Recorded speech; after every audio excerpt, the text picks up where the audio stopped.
கிறிஸ்துவுக்குள் மிகவும் பிரியமான சகோதரர்கள் யாவருக்கும் யெஷுவா கிறிஸ்துக்குள்ளான அன்பான வார்த்தைகளை தெரிவித்துக் கொள்கிறேன். நாம இப்போ பார்க்க இருக்கிற செய்தியானது கடந்த வாரம் பார்த்த செய்தியோட ஒரு தொடர்ச்சியை தான் நாம இப்போ பார்க்கிறோம். அது என்னன்னு பார்த்தோம்னா, தேவனுடைய உன்னதமான இயல்புகள் அல்லது பண்புகள் பாகம் 2 அதுதான் இப்ப பார்க்கிறோம். கடந்த வாரம் முதல் பாகத்தை நாம பார்த்தோம். தேவனுடைய உன்னதமான இயல்புகளை குறித்த காரியங்களை நாம பார்த்தோம். அதோட தொடர்ச்சி தான் இப்ப நாம பார்க்கிறோம். கடந்த வாரம் இப்ப நாம பார்க்கிற காரியம் உன்னதமான வானத்தையும் பூமியும் உண்டாக்கின உன்னதமான தேவனை குறித்த காரியங்களை, அவருடைய இயல்புகளை, பண்புகளை குறித்து பார்க்கிறோம்.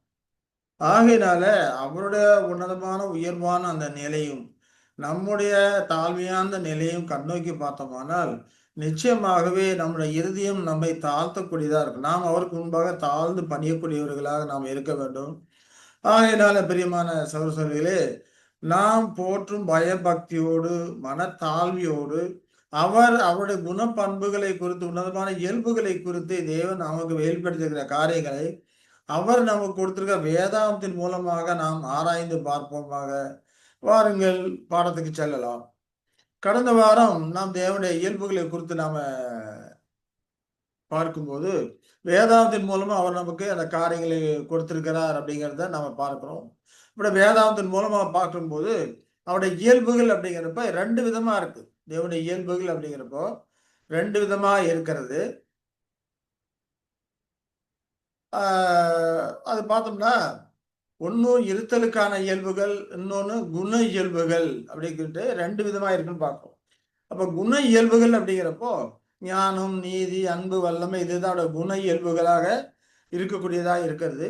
அதே போல இருத்தலுக்கான இயல்புகள் பார்த்தோம்னா அவர் இருக்கிறாரு அப்படிங்கிறதுக்கான இயல்புகளாக 14 இயல்புகள் இருக்குது. இப்ப அதைத்தான் நம்ம ஒண்ணு ஒண்ணா பார்க்க இருக்கிறோம்.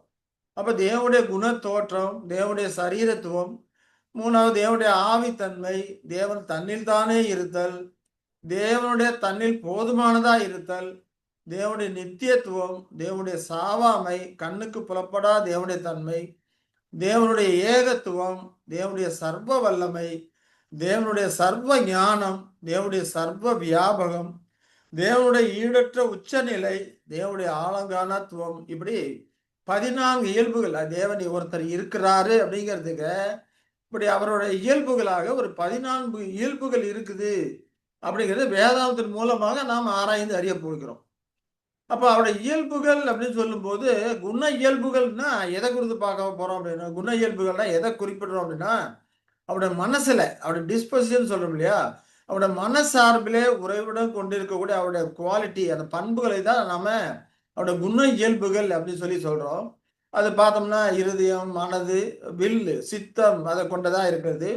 அவருடைய சித்தம் அப்படிங்கிற நீதி, அன்பு, இரக்கம், உண்மை இதெல்லாமே அவருடைய சித்தம் கொண்டதா இருக்குதுன்றது பார்க்கிறோம். இதெல்லாம் அவருடைய குண இயல்புகள். இருத்தலுக்கான இயல்புகள் சொல்லி நாம எதை பார்க்கிறோம் அப்படின்னு சொல்லி பார்த்தோம்னா அவருடைய நேச்சர்ல, அதாவது அவருடைய தன்மையில உறைவிடம் கொண்டிருக்கக்கூடிய அந்த பண்புகள், குவாலிட்டி, அவருடைய நேச்சர் எப்படிப்பட்ட ஒரு குவாலிட்டியா உள்ளதா இருக்குது அப்படிங்கிறது தான் இருத்தலுக்கான இயல்புகள் அப்படிங்கிறத சொல்லி பார்க்கிறோம். அதான் உதாரணம் பார்த்தோம்னா அவருடைய குணத்தோட்டம், அவருடைய பர்சனாலிட்டி எப்படி இருக்குது, ஸ்பிரிச்சுவாலிட்டி எப்படி இருக்குது, எட்டர்னிட்டி நித்தியத்துவம் எப்படி இருக்குது, இம்மார்டாலிட்டி எப்படி இருக்கு, இப்படிப்பட்ட காரியங்களை தான் நாம பார்க்க இருக்கிறோம். அதுல முதலாவது நாம இப்ப பார்க்க ஆரம்பிச்சோம். கடந்த வாரமே நாம பார்க்க ஆரம்பிச்சோம். தேவனுடைய குண தோற்றம் அப்படிங்கிறப்ப அவருடைய பர்சனாலிட்டி குறித்து நாம கடந்த வாரம் விளக்கமா பார்த்தோம். அதுல என்ன பார்த்தோம் அப்படின்னு சொல்லி சுருக்கமா ஞாபகப்படுத்திட்டு போலாம் அப்படின்னு பார்த்தோம்னா, தேவன் ஒரு பர்சன் அப்படின்னாக்க அவருக்கு என்ன இருக்கணும், சித்தம் இருக்கணும். சித்தம் இருந்ததுன்னா அங்க ஹார்ட் இருக்கணும். அதாவது நேச சாய்வு உணர்வுகள், பாச பற்று உணர்வுகள் அது இருக்கும். அந்த சித்தம் இருக்கு, பாச பற்று உணர்வுகள் இருந்ததுன்னா நிச்சயமா அங்க என்ன பண்ணணும், மைண்ட் இருக்கணும். இப்ப எண்ணங்கள், சிந்தனைகள், திட்டமிடுதல் இப்படிப்பட்ட காரியங்கள்லாம் அங்க இருக்கணும் அப்படிங்கிறத நாம பார்க்கணும். இதெல்லாம் இருக்கணும் அப்படின்னு சொல்லி நம்ம பார்க்கிறோம். சரி. அப்போ மைண்டுன்னு இருந்ததுனாக்கா தேவனுடைய சிந்தனை செயல்பாடுகள் அப்படி மைண்டு அப்படின்னு இருந்ததுன்னா நிச்சயமா மைண்டுக்கு என்ன இருக்கணும், ஒரு ஆர்கான்ஸ் இருக்கும், அதுக்கு ஒரு உறுப்புகள் இருக்கணும். அதை தான் இன்டலெக்சுவல் அறிவாற்றல் அப்படின்னு சொல்லி நம்ம பார்க்குறோம். அதே போல உறுப்புகள் இருந்தால் அதற்கு சில உள்ளடக்கமான சில கண்டென்ட் இருக்கணும், சில தகவல் இருக்கணும் இல்லைங்களா? அதுதான் நாலேஜ் அப்படின்னு சொல்லி பார்க்குறோம். அப்போ உறுப்புகள் இருக்கு, அதுக்குள்ள கண்டென்ட் இருக்கு, தகவல் இருக்குன்னா, அது ஆக்ஷன்ல வெளிப்படணும். அந்த ஆக்ஷன்ல வெளிப்படக்கூடிய காரியம் தான் திங்கிங் அப்படின்னு சொல்லி சொல்றோம் இல்லையா? இப்ப நமக்கெல்லாம் திங்கிங் இருக்குன்னா, நாம ஒரு பர்சன். அப்ப திங்கிங்னா அது எந்த விதமா செயல்படுது? பகுத்து ஆராயக்கூடிய விதத்துல செயல்படுது. சொல்லக்கூடிய காரியங்களை புரிந்து கொள்ளுது, ஞாபகத்துல வைத்துக் கொள்ளுது. இது எல்லாமே நமது திங்கிங்ல நடக்கக்கூடிய ஒரு காரியமா இருக்குது. அப்ப மைண்ட் இருந்து இந்த விதமான செயல்பாடுகள் இருக்குன்னா, நிச்சயமா அங்க என்ன இருக்கணும்? ஹார்ட் இருக்கணும். பாசப்பற்று உணர்வுகள் இருக்கணும். அதாவது சென்சிபிலிட்டி. அப்ப அதற்கான உறுப்புகளை நாம சொல்லும்போது, சென்சிபிலிட்டின்னு சொல்லி சொல்றோம் ஆங்கிலத்துல. உணர்ச்சின்னு சொல்றோம். அதேபோல உணர்ச்சிகள் இருந்ததுன்னா, நேச சாய்வுகள் இருக்கணும். சென்சிபிலிட்டீஸ் அப்படின்னு சொல்றோம். நேச சாய்வுகள். அதாவது பாசப்பற்றுணர்வுகள், தாய் தகப்பனுக்குள்ள அந்த தகப்பன் பிள்ளைகளுக்குள்ள பாசப்பற்றுலாம் இருக்கு இல்லையா? அந்த விதமான சென்சிபிலிட்டியான அந்த காரியங்கள்லாம் இருக்குது. அப்ப இது இருந்ததுன்னா, நிச்சயமா அங்க என்ன இருக்கும்? ஃபீலிங்ஸ் உணர்வு இருக்கும். இல்லையா? ஃபீலிங்ஸ். அப்ப செயல்பாடுகள அந்த பாச பற்றுணர்வுலாம் நம்முடைய ஃபீலிங்ஸ் மூலமாக தான் வெளிப்படக்கூடியதா இருக்கு. வெளிப்படக்கூடியதா இருக்குது. அந்த ஃபீலிங்ஸ்ன்னு பார்த்தோம்னா, மத சம்பந்தமான ஃபீலிங்ஸ் இருக்கு. தேவனிடத்திலும் கர்த்தராகிய இயேசு கிறிஸ்துவிலும் நாம கொண்டிருக்கிற பாசப்பற்று உணர்வுகள், அன்பு இதெல்லாம் மத சம்பந்தமான ஃபீலிங்ஸா இருக்கு. மாறல் அப்படின்னாக்க, உலக சம்பந்தமான காரியங்கள் நாம கொண்டிருக்கிற பாச பற்றுணர்வுகள், அதெல்லாம் மாறல் உணர்வு ஃபீலிங்ஸா இருக்குது. ஆர்டிஸ்டிக் அப்படிங்கிறப்ப கலை சம்பந்தமான பாடல், நடனம் இல்லையா? அதுல ஓவியம் இப்படி கலை சம்பந்தமான உணர்வுகள் இருக்குது. இதெல்லாம் பாச பற்றுணர்வுகளா இருக்குது. அப்படின்னு சொல்லி கடந்த வாரம் இதோட எக்ஸ்பிளனேஷன்லாம் பார்த்தோம். அதனால இப்ப அதுக்கு போறதில்ல. அதேபோல மைண்ட் இருக்கு, ஹார்ட் இருக்குன்னா என்ன பண்ணும்? அங்க வில் இருக்கும். வில்லுன்னா அதற்கான ஒரு இடம் இருக்கணும். அதான் சித்தம் அப்படின்னு சொல்றோம். அந்த சித்தம் இருந்ததுன்னா, அந்த சித்தம் தன்னிச்சையாக செயல்படணும். அத அதோட காரணம் தான் வாலிஷன் அப்படின்னு சொல்லி சொல்றோம். தன்னிச்சையாக சித்தத்துக்கு ஒரு இடம் இருக்கு. தன்னிச்சையாக செயல்படுதுன்னா, அதாவது ஆக்ஷன்ல வெளிப்படும். சித்தம் கொள்ளுதல் அப்படிங்கிற ஆக்ஷன்ல வெளிப்படக்கூடியதாக இருக்குது அப்படின்னு சொல்லி பார்க்கிறோம். அப்ப இந்த காரியங்கள நம்ம கடந்த வாரம் விளக்கமா நாம பார்த்துட்டோம். அப்ப மைண்டு அப்படிங்கிறப்ப அதுல இருக்க நாலேட்ஜ்ன்னு பார்த்தோம்னா, அது எப்படி இருக்குது அப்படிங்கிற காரியங்கள்லாம் நாம கடந்த வாரமே நாம பார்த்துட்டோம். அதேபோல தேவனுடைய இருதயம் சம்பந்தமான பாச பற்றுணர்கள் அப்படிங்கிறப்போ, தகப்பன் தன் பிள்ளைகளுக்கு இறங்குறது போல கர்த்தர் தமக்கு பயந்தவர்களுக்கு இறங்குகிறார். பிதா தாமே உங்களை சிநேகிக்கிறார் இல்லையா? இப்படி அவருக்கும் அந்த பாச பற்றுணர்வுலாம் இருக்குது அப்படிங்கிற காரியம் இருக்குது அப்படின்னா, அப்ப அவருக்கு ஒரு ஹார்ட் இருக்குது அப்படிங்கிற மாரி நம்ம கடந்த வாரம் இந்த காரியங்கள்லாம் பார்த்தோம். அடுத்தது நான் இப்ப சித்தத்த குறித்த காரியங்களே கொஞ்சம் பார்த்தோம். அதுக்கப்புறம் ஃபுல்லா எக்ஸ்ப்ளனேஷன் பண்ணல. டைம் இல்லாதனால விட்டுட்டோம். அதனால இப்ப அத தொடர்ந்து இப்ப நாம என்ன பண்றோம், சித்தம் அவருக்கு சித்தம் எப்படிப்பட்டதா இருக்குது அப்படின்னு சொல்லி பார்த்தோம்னா, எபிரேயர்ல 6:17 படிக்கிறோம். அவர் சித்தம் மாறாத ஒரு நிச்சயத்தனம் உள்ளதா இருக்கு. ஏன்னா எபிரேயர் 6:17 நாம படிக்கும்போது, தேவனும் வாக்குத்தத்தம் பண்ணப்பட்டவைகளை சுதந்திரித்துக் கொள்கிறவர்களுக்கு தமது ஆலோசனையின் மாறாத நிச்சயத்தை பரிபூர்ணமாய் காண்பிக்கும்படி சித்தமுள்ளவராய் ஓர் ஆணையினால இதை ஸ்திரப்படுத்தினான்னு சொல்லி பார்க்கிறோம். இப்ப தேவன் தம்முடைய ஆலோசனையை தம்முடைய சித்தத்தை மாற்றிக் கொள்ளாதவராய் இருக்கிறார். அவர் ஆலோசனை மாறாது அப்படிங்கிறப்ப அவர் சித்தம் கொண்ட காரியங்கள் மாறாத ஒரு தன்மையுள்ளதா இருக்குது. இப்ப நாமெல்லாம் பார்த்தோம்னா இன்னைக்கு ஒரு காரியத்தை செய்யணும்னு நம்ம நாளைக்கு இது வேண்டாம் அப்படின்னு நம்முடைய சித்தத்தை மாற்றிக்கொண்டே போவோம் இல்லைங்களா? நாம பாடுள்ள மனுஷர்கள், குறைவுள்ள மனுஷர்கள். இன்னைக்கு ஒரு காரியம் விரும்புவோம், நாளைக்கு அதை வெறுத்துட்டு நாளைக்கு வேறொரு காரியத்தை விரும்புவோம். ஆனா தேவனுடைய சித்தம் அது மாறாது. அவருடைய ஆலோசனை மாறாது. நாம இன்னைக்கு ஒரு ஆலோசனை பண்ணுவோம், நாளைக்கு வேறொரு ஆலோசனை பண்ணி இதை ரிஜெக்ட் பண்ணிடுவோம்.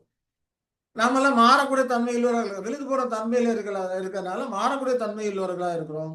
ஆனா தேவனுடைய சித்தம் மாறாது. அது ஆலோசனை மாறாதது. அப்படி சொல்லி நம்ம பார்க்கிறோம். அதே போல 2 பேதுரு 3:9 பார்க்கும்போது, அவர் சித்தம் எப்படிப்பட்டதா இருக்குன்னு சொல்லி பார்க்கிறோம். என்னது? ஒருவரும் கெட்டுப் போகாமல் எல்லோரும் மனம் திரும்ப வேண்டும் என்று விரும்பி நம்மேல் நீடிய பொறுமையாய் இருக்கிறார் படிக்கிறோம். இல்லைங்களா? அப்ப எல்லாரும் மனம் திரும்பணும்னு சொல்லி அவர் விரும்புகிறாரு. அது அவர் சித்தமா இருக்குது. அப்ப அந்த சித்தத்துக்கு அவர் கீழ்ப்படியலைன்னா, அவர் அவங்கள ஃபோர்ஸ் பண்ண மாட்டார். தடுக்க மாட்டாரு. ஏன்னா தேவன் யாருடைய சுயாதீனத்திலும் தலையிடுறது கிடையாது.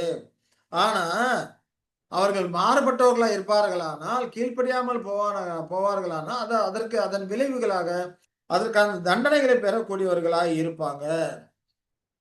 ஆனாலும் கூட அவர்களுக்கு உடனே அந்த தண்டனை கொடுக்காதபடிக்கு சற்று தாமதமா மனம் விரும்புகிறார் என்று எதிர்பார்க்கக்கூடியவராய் இருக்கிறார். மனம் திரும்புவாங்களா அப்படின்னு சொல்லி எதிர்பார்க்கக்கூடியவராய் இருக்கிறாங்க. எல்லாரும் மனம் திரும்ப வேண்டும் விரும்புகிறாரு. அதனால தான் அநேகர் என்ன சொல்லுவாங்க, இந்த பாருங்க இவ்வளோ இந்த இந்த ஆள்லாம் இவ்வளோ அநியாயம் பண்றாங்க, அக்கிரமம் பண்றாங்க. இவங்கெல்லாம் நல்லா இருக்கிறாங்க. அவங்களுக்கு எந்த ஒரு தண்டனையுமே வர்றதில்ல. அப்படின்லாம் அநேகர் சொல்றத நாம் கேள்விப்பட்டிருப்போம். அதுக்கு காரணம் என்ன? எல்லாரும் மனம் திரும்ப வேண்டும் என்று தேவன் பொறுமையா இருக்கிறார். பொறுமையா காத்திருக்கிறார். அததான் பவுல் சொல்றாரு. ஒருவரும் கெட்டுப் போகாமல் எல்லோரும் மனம் திரும்ப வேண்டும் என்று விரும்பி நம்மில் நீடிய பொறுமை உள்ளவராய் இருக்கிறாரு. அது அவருடைய சித்தமா இருக்குது. வந்தோம் மனம் திரும்பி ஏற்றுக்கொண்டவர்களை அவர் ஆசீர்வதிக்க விரும்புகிறவராக இருக்கிறாரு. அவர் சித்தம் மாறாது. அப்ப அவர் சித்தத்துக்கு முழுமையாக ஜனங்கள் தங்களை ஒப்புக் கொடுக்க வேண்டும் என்று விரும்புகிறார். அதற்காக அவர் காத்திருக்கிறார். ஆகையினால்தான் அப்போஸ்தலன் பவுல் பேதுரு சொல்லும்போது, தாமதிக்கிறார் என்று சிலர் எண்ணுகிறபடி கர்த்தர் தமது வாக்குத்தத்தத்தை குறித்து தாமதமா இல்ல. எல்லாரும் மனம் திரும்பணும் அப்படின்னு சொல்லி விரும்பி அதற்காக வேண்டி அவர் காத்திருக்கிறார். பொறுமையோடு காத்திருக்கிறார் என்று அங்க சொல்லுகிறதை நாம பார்க்கிறோம். அதே போல எல்லாரும் பரிசுத்தம் உள்ளவர்களாக வேண்டும் என்பது தேவனுடைய சித்தமா இருக்குது. 1 தெசலோனிக்கர் 4:3 படிக்கிறோம் இல்லைங்களா? அப்ப தேவனுக்குன்னு ஒரு சித்தம் இருக்குது. தேவனுக்கு மைண்ட் இருக்கு, ஹார்ட் இருக்கு, சித்தம் இருக்குதுன்னா அப்ப அவர் யாரு? அவர் ஒரு பர்சன், ஒரு நபர். அநேகர் நீங்க என்ன தேவனை இவ்வளோ உன்னதமான தேவனை ஒரு பர்சன் சொல்லி ஒரு குறுகிய வட்டத்துக்குள்ள அடைக்கிறீங்க அப்படின்னு சொல்லி அநேகர் சொல்லுவாங்க. அது தவறான ஒரு காரியம். அவர் ஒரு நபர் இருக்கிறார். பர்சன் அப்படின்னோடனே அநேகர் என்ன நினைக்கிறாங்க, நம்மளை போல ஒரு மனுஷ நிலையில வச்சு பார்க்கறாங்க. அது அப்படி கிடையாது. அவருடைய பர்சன் அப்படிங்கிறது உன்னதமான உயர்வானது. அவர் ஆவிக்குரிய ஜீவியத்தில் இருக்கிறாரு. ஆகையினால ஆவிக்குரிய ஜீவியத்தில் இருந்தாலும் கூட அவர் ஒரு பர்சனாக ஒரு நபராக இருக்கிறார். ஏன்னா அவருக்கு மைண்ட் இருக்கு, ஹார்ட் இருக்கு, வில் இருக்கு, சித்தம் இருக்குது. இப்ப சித்தம் இருக்குன்னா அவர் ஒரு நபராக இருக்கிறார் என்பதை நாம புரிந்து கொள்கிறோம். அப்ப அவரு சரி. அதே போல உபாகம் 11:26 28 வரைக்கும் நாம பார்த்தோம்னா, இதோ நான் உங்களுக்கு முன்பாக ஆசீர்வாதி சாபத்தையும் வைக்கிறேன். இன்று நான் உங்களுக்கு கற்பிக்கிற உங்கள் தேவனாய கர்த்தரின் கற்பனைகளுக்கு கீழ்ப்படிந்தீர்களானால் ஆசீர்வாதமும், எங்க தேவனாய கர்த்தரின் கற்பனைகளுக்கு கீழ்ப்படியாமல் இன்று நான் உங்களுக்கு அறிவிக்கிற வழியை விட்டு விலகி நீங்கள் அறியாத வேறே தேவர்களை பின்பற்றுவீர்களானால் சாபமும் வரும் என்று அங்கு மோசே சொல்கிறதை பார்க்கிறோம் இல்லைங்களா? அப்ப தேவன் ஆசீர்வாதத்தை சாபத்தையும் உங்களுக்கு முன்னால வைக்கிறார். அப்ப கற்பனைகளுக்கு கீழ்ப்படிந்தீங்கன்னா ஆசீர்வாதம் வரும். கீழ்ப்படியல அதுக்கு எதிர்த்து நின்னீங்களானா சாபம் வரும் என்று சொல்லிக்கிறாரு. அப்போ இந்த விதமாக காரியங்களை எடுத்துரைத்து விட்டு மனம் திரும்பணும் அப்படின்னு சொல்லி அவர் ஆவலோடு காத்திருக்கிறார். அது அவருடைய சித்தமா இருக்குது. எல்லோரும் பரிசுத்தம் உள்ளவர்களாகணும், தம்மை சரிப்படுத்திக் கொள்ளணும், பரிசுத்த ஜீவிக்கணும். அப்ப பரிசுத்த ஜீவிக்கும் போது தேவன் அவர்களை எல்லாம் ஆசீர்வதிக்க விருப்பம் கொண்டவரா இருக்கிறார், சித்தம் கொண்டவரா இருக்கிறார். அதற்கு அவர்களை தகுதியானவர்களா தங்களை ஆக்கிக் கொள்ளணும். விருப்பத்தோடு தேவனிடத்துல வரும்போது தேவன் அவர்களை அபரிதமாக ஆசீர்வதிக்க விருப்பம் கொண்டவரா இருக்கிறாரு. அதனால்தான் காத்து கொண்டிருக்கிறார். எல்லாரும் மனம் திரும்ப வேண்டும் என்று நீடிய பொறுமையாக காத்திருக்கிறார் என்று அங்கே பேதுரு சொல்கிறதை நாம பார்க்கிறோம் இல்லைங்களா? அது மட்டும் இல்லாம இந்த காரியங்களையும் உங்களுக்கு முன்னாக ஆசீர்வாதி சாபத்தி வச்சிருக்கிறேன். ஆனாலும் இந்த காரியத்துல நீங்க எதை தெரிவு செய்யணும்னு நான் விரும்புகிறேன்னு சொல்லிட்டு அவருடைய விருப்பத்தையும் கூட இந்த இடத்துல அவர் சொல்லக்கூடியவரா இருக்கிறார்.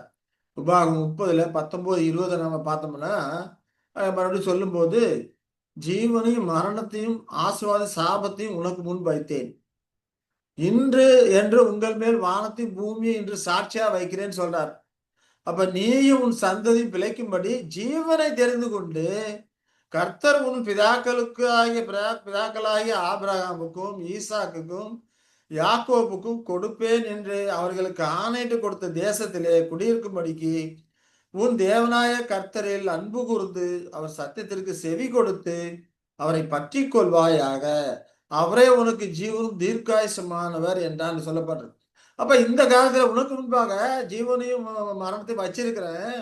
ஆனா நீ எதை தெரிந்து கொள்ளணும்னு நான் விரும்புகிறேன் அப்படின்னு இந்த காரியத்துல அவ்வளவு சித்தத்தை தெரியப்படுத்துறாரு இல்லையா? இப்ப நீ பிழைக்கும்படி ஜீவனை தெரிந்து கொள் அப்படிங்கிறாரு.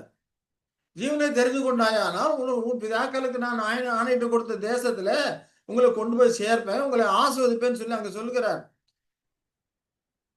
அப்படி நீ பற்றி கொள்வாயானால் அவரே உனக்கு ஜீவனும் அவரே உனக்கு தீர்க்காசியமா இருப்பாரு அப்படின்னு சொல்லிட்டு அங்க அவரோட சித்தத்தை அங்க வெளிப்படுத்துகிறாரு அப்படிங்கிறத நாம பார்க்கிறோம் இந்த இடத்துல. அப்போ இந்த வசனங்கள் மூலம் நம்ம என்ன தெரிஞ்சுக்கிறோம்? தேவனுக்குன்னு ஒரு சித்தம் இருக்குது, மைண்ட் இருக்கு, ஹார்ட் இருக்கு. அதெல்லாம் இருக்கிறதுனால அவர் ஒரு பர்சன், அவர் ஒரு ஆளு அப்படிங்கிறத நம்ம இதன் மூலமாக நமக்கு புரிய வைக்கிறார். சரி, அவருக்கு சித்தம் இருக்கு அப்படிங்கிறத யெஷுவா கிறிஸ்து அழகாக அவருடைய நடவடிக்கையில தெளிவுபடுத்திருக்கிறார் இல்லைங்களா? கெத்செமனே தோட்டத்துல இருக்கும்போது, பிதாவே உமக்கு சித்தமானால் இந்த பாத்திரம் என்னை விட்டு நீங்கும்படி செய்யும், ஆயினும் என்னுடைய சித்தத்தின்படி அல்ல உங்களுடைய சித்தத்தின்படி ஆக்கடவு என்று அங்க ஜெபம் பண்ணான்னு சொல்லி பார்க்கிறோம். அப்ப அந்த இடத்துல பார்த்தோம்னா பிதாவுக்கும் ஒரு சித்தம் இருக்குது, குமாரனுக்கும் தனிப்பட்ட ஒரு சித்தம் இருக்குது. ஆனாலும் குமாரன் பிதாவின் சித்தத்தையே செய்வதற்கு அவர் நோக்கம் கொண்டிருக்கிறாரு. உம்முடைய சித்தப்படி ஆகட்டும், உமக்கு சித்தமானா இந்த பாத்திரம் என்ன விட்டு நீங்கட்டும், என் சித்தப்படி அல்ல உம்முடைய சித்தப்படி ஆகட்டும் என்று அங்கே ஜெபிக்கிறதை நாம பார்க்கிறோம். அப்ப தேவ சித்தப்படி அவர் தம்மை ஒப்பு கொடுத்திருக்கிறாரு அப்படிங்கிறத நாம இந்த இடத்துல நாம பார்த்துக்கிறோம். அப்ப இதுல நமக்கு என்ன தெரியுது? பிதாவுக்கு தனிப்பட்ட சித்தம் இருக்குது, குமாரனுக்கு தனிப்பட்ட விதத்துல சித்தம் இருக்கிறது. ஆனா குமாரன் தேவ சித்தத்திற்கு தம்மை முழுமையாக அர்ப்பணித்திருக்கிறார், ஒப்பு கொடுக்கிறார். இதை ஒவ்வொரு பிள்ளைகளும் ஒவ்வொரு சிருஷ்டியும் இந்த விதமாக ஒவ்வொரு பாசனார்கள் ஒவ்வொரு சிருஷ்டியும் ஒவ்வொரு தேவனுடைய மனிதனும் மனுஷியும் தேவனுக்கென்று தம்மை ஒப்பு கொடுக்கணும், மனம் திரும்பணும், ஒப்பு கொடுக்கணும். அப்படி செய்யும் போது அவர்களை நாம் அபரிதமா ஆசிரிக்கலாம் என்று தேவன் சித்தம் கொண்டவராய் இருக்கிறாரு அப்படிங்கிறத இந்த வசனங்கள் மூலமாக நமக்கு தெரிய வருது. இப்ப கலாத்தியர் 1:4 சொல்லும்போது பவுல் சொல்றார், இப்பொழுது இருக்கிற பொல்லாத பிரபஞ்சத்தினின்று விடுவிக்கும்படி நம்முடைய பிதாவாகிய தேவனுடைய சித்தத்தின்படியே நம்முடைய பாவங்களுக்காக தம்மை தாமே ஒப்பு கொடுத்தார். அப்ப ஆண்டவரா யெஷுவா கிறிஸ்து தம்மை தாமே ஒப்பு கொடுத்தாருன்னா யாருடைய சித்தத்தின்படி? பிதாவாகிய தேவனுடைய சித்தத்தின்படி. இந்த பிரபஞ்சத்திலிருந்து சாத்தானின் பொல்லாத அடிமைத்தனத்திலிருந்து நம்மை விடுவிக்கும்படிக்கு யாவே தேவனுடைய சித்தத்தின்படி குமாரன் நம்முடைய பாவங்களுக்காக தம்மை தாமே ஒப்பு கொடுத்திருக்கிறாரு. அப்ப குமாரனோட அடிச்சுவடியில் நடக்கிற ஒவ்வொரு சகோதரனும் ஒவ்வொரு சகோதரியும் அவரை பின்பற்றணும். எப்படி அவர் தம்மை தாமே பிதாவுக்கு அவருடைய சித்தத்துக்கு ஒப்பு கொடுத்தாரோ அதே போல நாமும் ஒப்பு கொடுக்கணும், நாமளும் பரிசுத்தம் உள்ளவர்கள் ஆகணும். இதெல்லாமே பிதாவின் சித்தமா இருக்கிறது. அப்படி செய்வோம் ஆனால் அவரே நமக்கு ஜீவனும் ஆசீர்வாதமா இருக்கிறாரு. அவர் நம்மை மிகுதியாக ஆசிரிப்பாரு, என்றென்றைக்கு நிச்சயம் நமக்கு கொடுக்கக்கூடியவராய் இருக்கிறாரு இல்லையா? அப்படி நம்முடைய சித்தத்தை தேவ சித்தத்தோடு இணைக்க வேண்டும் என்று பிதா விரும்புகிறாரு. அதனாலதான் நம்ம ஜெபம் பண்ணும்போது கூட ஜெபம் பண்றோம் இல்லையா? உம்முடைய சித்தம் பரலோகத்தில் செய்யப்படுவது போல பூமியிலும் செய்யப்படுவதாக என்று ஜெபம் பண்ண சொல்லி யெஷுவா நமக்கு கற்றுக் கொடுத்திருக்கிறாரு. அப்ப எல்லாரும் அந்த தேவ சித்தத்துக்கு உட்பட்டால்தான், எல்லாரும் தங்களுக்கு உட்படுத்தினாதான் அவர்களுக்கு நித்திய ஜீவன் கிடைக்கும். தேவ சாயலை நமக்கு கொடுக்கக்கூடியவரா இருக்கிறார். அப்ப தேவனுக்கு சரி நிகரானவர்கள் யாருமே இல்லை. முழுமையாக தேவனுக்கு ஒப்பு கொடுத்தவர்கள் யாருமே இல்லை. யெஷுவா கிறிஸ்து மட்டும்தான் தேவனுக்கு நம்ம முழுமையா ஒப்பு கொடுத்து தேவனுக்கு மிக நெருக்கமானவராக அங்க வருகிறாரு அப்படின்னு சொல்லி பாக்குறோம். தேவன் மனிதனுக்கு தம்ம சாயலை கொடுத்திருக்கிறாரு அப்படிங்கிறப்போ தேவனுக்கு சரி நிகரா கிடையாது. சாயல் மனுஷன் அப்படிங்கிற தளத்திலே அந்த சாயல் அவனுக்கு கொடுக்கப்பட்டிருக்குது. அதே போல யெஷுவா எல்லாரை காட்டிலும் தேவனுக்கு சரி இணக்கமாக வருகிறார் ஒழிய அவரும் தேவனுக்கு சரி நிகரானவர் கிடையாது. தேவனுக்கு இருக்கக்கூடிய ஞானம் யெஷுவாவுக்கு கிடையாது. தேவன் எந்த அளவுக்கு யெஷுவாவுக்கு ஞானத்தை கொடுக்கிறாரோ, எந்த அளவுக்கு அந்த அறிவையும் புத்தியெல்லாம் கொடுக்கிறாரோ, அதே தான் அவர் பெற்றிருக்கிறார். அப்ப ஆகையினால யெஷுவாவும் தேவனும் ஒரே நபர் என்றோ சரி நிகரானவர், ஈக்குவல். அப்ப இவர் சாவாமை பெற்றிருக்கிறாரு, இவர் தெய்வீக சுபாவத்தை பெற்றிருக்கிறதுனால ஈக்குவல் அப்படின்ட்டு நாம் யாரும் கருதக்கூடாது. தேவன் அவருக்கு எந்த அளவு கொடுத்திருக்கிறாரோ அதைத்தான் அவர் பெற்றிருக்கிறாரு. அப்படி அப்படிங்கிற பெற்றிருக்கிறாரு இல்லையா? அதனாலதான் சொல்லும்போது யாத்திராகமம் 8:10 நம்ம என்ன படிக்கிறோம்? அங்கே யாத்திராகமம் 8:10 மோசே வந்து எகிப்தியருக்கு வந்து அற்புதங்கள் அடையாளங்கள் செய்து ஜனங்களை விட சொல்லி பார்மோனை கேட்கும்போது திரளான தவளைகள் வந்திருக்குது. அந்த தவளைகளை திரளாம் வந்ததுன்னா அதெல்லாம் நீக்கும்படிக்கு பார்வன் என்ன சொல்றான்? உங்க தேவனாய கர்த்தரை ஜெபம் பண்ணுங்க, தவளைகளை விட்டு நீங்கட்டும்னா அந்த ஜனங்களை போக விடுறேன் அப்படின்னு சொல்லி சொல்றான். அப்ப அவரு என்ன சொல்றாரு? நான் என்னைக்கு ஜெபம் பண்ணட்டும்னு சொல்லி நீயே முடிவு பண்ணி சொல்லு. ஏன் அப்படின்னா, எங்க தேவனாய கர்த்தருக்கு ஒப்பானவர் இல்லை என்பதை நீர் அறிஞ்சு கொள்ளும்படிக்கு உம்முடைய வார்த்தையின்படி நான் செய்யறேன். இந்த மேன்மை உனக்கே ஆகட்டும். எதுக்காக? இதெல்லாம் அவர்தான் இதெல்லாம் அனுமதித்திருக்கிறாரு. எங்கள் தேவனாய கர்த்தருக்கு ஒப்பானவர் யாரும் இல்லை அப்படிங்கிறது நீ அறிந்து கொள்ளும்படிக்கு உம்முடைய வார்த்தையின்படி ஆக கடவுது என்று அங்கே சொல்லுகிறதை நம்ம பார்க்கிறோம். சரிங்களா? அப்போ இதுல நம்ம என்ன தெரியுது? தேவனாய கர்த்தருக்கு ஒப்பானவர், சரி நிகரானவர் யாருமே கிடையாது இல்லைங்களா? அதே போல யாத்திராகமம் 20:3 படிக்கிறோம். என்னை அன்றி வேறே தேவர்கள் வேண்டாம் அப்படிங்கிறார் இல்லையா? என்னை அன்றி உனக்கு வேறே தேவர்கள் உண்டாயிருக்க வேண்டாம். ஏன்? அவருக்கு நிகரானவர் யாருமே கிடையாது. வேறு யாருமே ஏற்படுத்தவும் முடியாது. ஆயினால வேறே தேவர்கள் உனக்கு உண்டாயிருக்க வேண்டாம். நீ எந்த ஒரு காரியத்தை நமஸ்கரி சேவிக்கவும் வேண்டாம். எல்லாத்துக்கும் உன்னதமானவராக இருக்கக்கூடியவர் நம்முடைய யாவே தேவன் தான் என்று அங்க சொல்லுகிறதை நாம பார்க்கிறோம். அதே போல 1 சாமுவேல் 2:2 நம்ம பார்க்கிறோம். கர்த்தரை போல பரிசுத்தர் இல்லை, உண்மை அல்லாமல் வேறு ஒருவரும் இல்லை, எங்க தேவனை போல கன்மலையும் இல்லை அப்படிங்கிறார். பரிசுத்தம் என்று எடுத்துட்டால் கூட அவரை போல பரிசுத்தம் உள்ளவர் வேற யாருமே இல்லை. அதே போல அவரை போல உண்மை வேறொரு கிடையாது. அவருக்கு சரி நிகராக வேறு யாருமே இல்லை. எங்கள் தேவனை போல ஒரு கன்மலையும் இல்லை என்று அங்கே சொல்கிறதை நாம் பார்க்கிறோம். அவருக்கு ஒப்பாகவோ அல்லது அவருக்கு மேலாகவோ யாருமே கிடையாது. அப்படிப்பட்ட உன்னதமான ஒரு தேவன் அப்படிங்கிறப்போ, அப்ப இதே மற்றவர்கள் ஒப்பாக இல்லை இல்லைன்னு சொல்லும்போது தேவன் எப்படி இருக்கிறார்? எல்லாவற்றுக்கும் மேலாக உன்னதமானவராக, மிக சிறந்தவராக, போற்றி மதிக்கக்கூடியவராக இல்லையா? ஒரு பர்சனாக அவர் இருக்கிறாரு. அப்படிப்பட்ட உன்னதமான பார்சலாக இருக்கிறதுனாலதான் அவரை படிக்கும்போது நாம என்ன பண்ணோம்? மனத்தாழ்மையோடு போற்று பயபக்தியோடு இந்த காரியங்களை எல்லாம் நாம ஆராய்ந்து பார்க்கணும். அந்த உண்மை நிலையை நாம கண்டு உணர்ந்து கொள்ளணும். அந்த உண்மை நிலையோட குண இயல்புகளை இருத்தருக்கான இயல்புகளை கண்டு உணர்ந்து கொள்ள வேண்டும் என்றால் நாம் எப்படி இருக்கணும்? மனத்தாழ்மையாய் நாம இருக்கணும். அப்படி இருந்தாதான் நாம அந்த காரியங்களை அறிந்து உணர்ந்து கொள்ள முடியும். அப்ப அதே போல எசாயா 45:21 சொல்லி பார்க்கும். எசாயா 45:21 பார்க்கும்போது நீதிபரரும் இரட்சகரும் ஆகிய என்னை அல்லாமல் வேறே தேவன் இல்லை, என்னை தவிர வேறொருவரும் இல்லை என்று அங்கே சொல்லுகிறதை பார்க்கிறோம். இவரை தவிர வேறொரு இரட்சகரும் கிடையாது, வேற தேவன் இல்லை, வேற ஒருத்தருமே கிடையாது. இவர்தான் தேவன். அநேக கிறிஸ்தவர்கள் யெஷுவா தேவன் சொல்லுவாங்க இல்லையா? பிதாவாகி தேவன், இது குமாரனாகி தேவன், பரிசுத்தாவி தேவன் சொல்லுவாங்க, ட்ரினிட்டியை கொண்டு வருவாங்க. ஆனா இங்கே ஏற்கனவே நம்ம படிச்சிருக்க ஒரே தேவன், ஒன்றான தேவன். அவருக்கு சரி நிகரும் யாரும் இல்லை, அவருக்கு மேலும் யாரும் இல்லை. அவர் தான் ரட்சகர். அவரை எல்லாம் வேறொரு ரட்சகரும் இல்லை. அப்ப நமக்கு கேள்வி விடுது, இப்ப யெஷுவா ரட்சகர் இல்லையா? அவர் ரட்சகர் தானே இல்லையா? யெஷுவா ரட்சகர் தான்.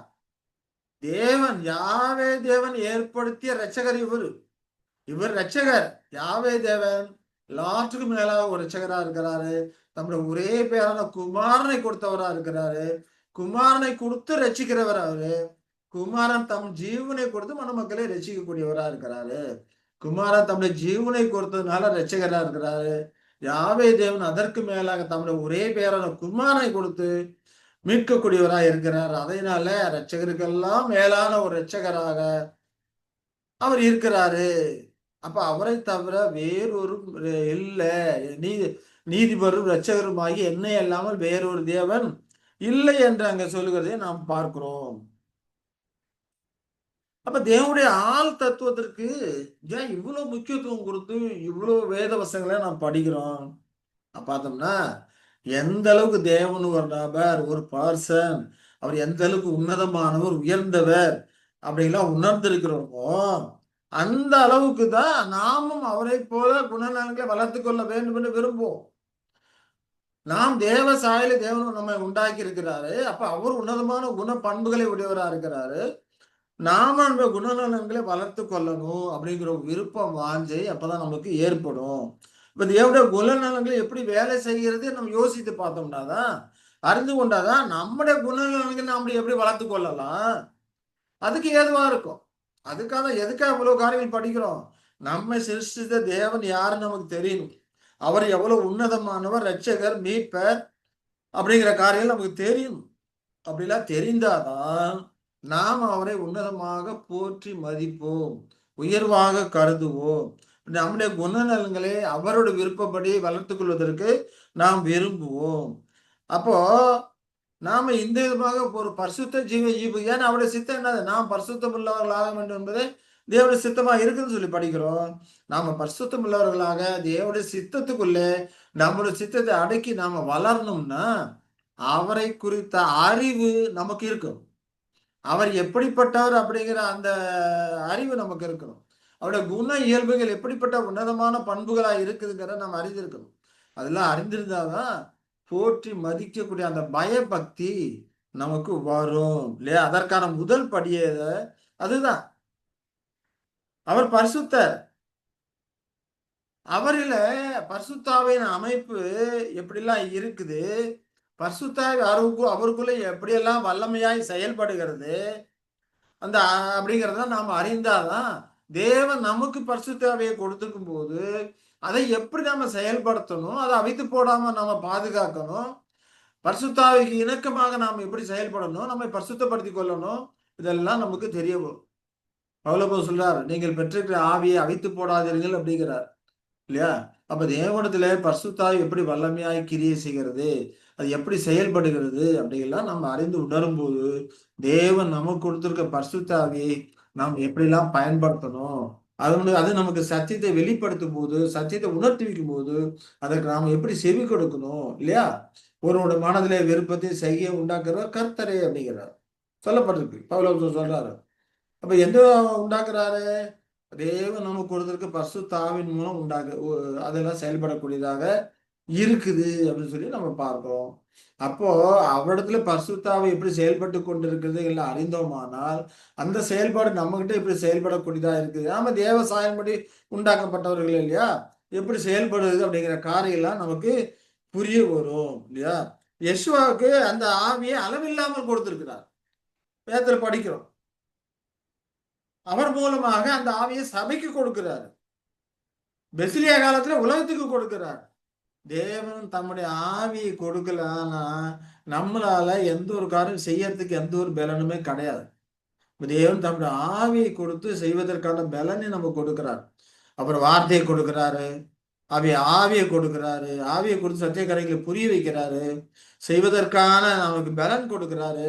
தேவனோட சித்தத்தோடு நம்முடைய சித்தத்தை ஐக்கியப்படுத்திக் கொள்வதற்கு தேவையான அந்த பலன் அவர் தம்முடைய ஆவியை கொடுக்கும் போது நமக்கு கிடைக்கூடியதா இருக்கும்.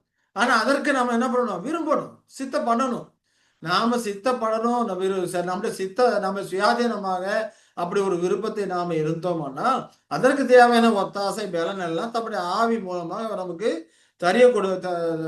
தரக்கூடியவராக இருக்கிறாரு. பரிபாலனத்தை நமக்கு கொடுக்கக்கூடியவராக இருக்கிறாரு. அப்ப யெசுவா கிறிஸ்துக்கு தேவன் பரிசுத்தாவை அதிகமாக கொடுத்திருக்கிறாரு. யெசுவா கிறிஸ்து மூலமாக சபைக்கு கொடுத்திருக்கிறாரு. பெஸ்லியாவில் உலகத்துக்கு கொடுத்திருக்கிறாரு. இந்த காலகட்டத்தில் தேவன் நமக்கு பரிசுத்தாவை கொடுத்திருக்கிறார். பரிசுத்தாவின் பிரகாசித்தலை கொடுத்ததுனாலதான் நாம அந்த பரிசுத்தாவின் மூலமாக இப்பேற்பட்ட அருமையான சத்தியங்களை, நிகழ்கால சத்தியங்களை நாம் அறிந்து உணர்ந்து கொள்ளும், புரிந்து கொள்கிறோம். இதெல்லாம் புரியுது அப்படின்னாவே தேவன் நமக்கு பரிசுத்தாய் கொடுத்திருக்கிறாரு, பிரகாசத்துல கொடுத்திருக்கிறாருன்னு அர்த்தம். நாம தான் வாஞ்சித்து சத்தியக்காரங்களை படிப்பதும், தியானிக்கிறதும், நமக்குரியதை ஆக்கி கொள்றதும், அதுக்கு கீழ்ப்படிவதும், அந்த காரியங்கள் எல்லாம் நாம தான் செய்யணும். ஆனா அவர் கொடுக்கிற இந்த அறிவை ஒதுக்கி வைத்து விட்டு கற்பனைக்கு நாம செவி கொடுத்தோமானால் நம்ம கிட்ட தேவ சாயலா இருக்கக்கூடிய அந்த பர்சனாலிட்டி வளரவே வளராது, இல்லையா? அப்ப தேவனுக்கு உயர் பிரதான குணநலன்கள் இருக்குதானா? இருக்குது. தேவனுக்கு உயர் பிரதான குணநலன்கள் இருக்கு, தாழ்நிலை பிரதான குணநலன்கள் இருக்கு, செகண்டரி கிரேசஸ் இருக்கு, ட்ரெஷரி கிரேஸ் எல்லாமே இருக்குது. அப்ப அந்த குணநலன்களை தேவன் நமக்கு கொடுத்திருக்கிறாரு, இல்லையா? அப்ப நீதியை செய்தால தேவனுக்கு நீதியின் மேல இருதய பற்று இருக்குது. நீதி அவர சிங்காசனத்தின் ஆதாரமா இருக்குது. நம்ம படிக்கிறோம் இல்லையா? நீதி நியாயம் தேவனுடைய சிங்காசனத்தின் ஆதாரமா இருக்குது அப்படின்னு சொல்லி நம்ம பார்க்கிறோம். அப்ப தேவன் நீதியை செய்தால் பிரபஞ்சத்திலே எல்லாம் இசை இணக்கமாக நன்மையா நடக்கும் என்ற ஒரு அசையாத ஒரு நம்பிக்கை தேவனுக்கு நீதியின் மேல் இருக்குது, விசுவாசம் இருக்குது. தேவனுக்கு அந்த உயிர் பிரதான குணநலன்கள் இருக்கிற விசுவாசம், நம்பிக்கை, ஞானம் எல்லாமே தேவனுக்கு அங்க இருக்குது அப்படின்னு சொல்லி பார்க்கிறோம். நீதிக்கு தானும் கட்டுப்பட்டு இருக்கிறார். இப்ப நீதிக்கு தானும் கட்டுப்பட்டவரா இருக்கிறார் அப்படிங்கிறப்போ அவருடைய இருதயம் நீதியை சார்ந்து இருக்கக்கூடியதாக இருக்குது அப்படின்னு சொல்லி நம்ம பார்க்கிறோம். அப்ப எந்த நற்குணமும் தேவனுக்கு இருக்கிறது, அதை காணக்கூடிய விதத்திலே யெசுவா கிறிஸ்து நமக்கு வெளிப்படுத்துகிறார். யெசுவா மாம்சத்தில் வந்து வரும்போது அவருடைய மகிமையின் தற்சொரூபமா இருந்து தேவனுடைய குண பண்புகளை வெளிப்படுத்தி காட்டக்கூடியவராக யேசுவா கிறிஸ்து பூமியிலே மனுஷனா இருக்கும்போது வெளிப்படுத்தி காட்டக்கூடியவர் இருந்தான்னு சொல்லி பார்க்கிறோம். அப்ப தேவகுமாரனிலிருந்து நாம் அதெல்லாம் என்ன பண்ணணும், அந்த குணப்பண்புகளை கற்றுக்கொள்ள வேண்டும், இல்லையா? அப்ப தேவன் ஒரு பர்சனா இருக்கிறாரு, ஒரு பர்சனல் காடா இருக்கிறாரு அப்படிங்கலாம் நமக்கு வேண்டிய விசுவாசமா இருக்குது. தேவன் ஒரு நபர், ஒரு பர்சன். ஆனா நம்மை போட்ட மனிதனா இருக்கக்கூடிய ஒரு நபர் கிடையாது. ஆவியா இருக்கக்கூடிய உன்னதமான எல்லாரும் உயர்ந்த பண்புகளுடைய ஒரு பர்சனாக அவர் இருக்கிறாரு. அவர் இருக்கக்கூடிய அந்த சாயலிலே மனிதன் அப்படிங்கிற நிலையிலே நமக்கு தேவ சாயலை எந்த அளவுக்கு கொடுக்க முடியுமோ அந்த அளவுக்கு கொடுத்து அந்த குணப்பண்புகளை நம்மகிட்ட கொடுத்திருக்கிறாரு. அதை நாம வளர்த்து கொள்ள வேண்டும் அப்படிங்கிறதா வேதாந்தத்தின் மூலமாக நமக்கு தெரிவிக்கிற ஒரு பாடமா இருக்கிறது. அப்போ இந்த காரியங்களை எடுத்து போட்டா குழப்பம்தான் வரும், இல்லையா?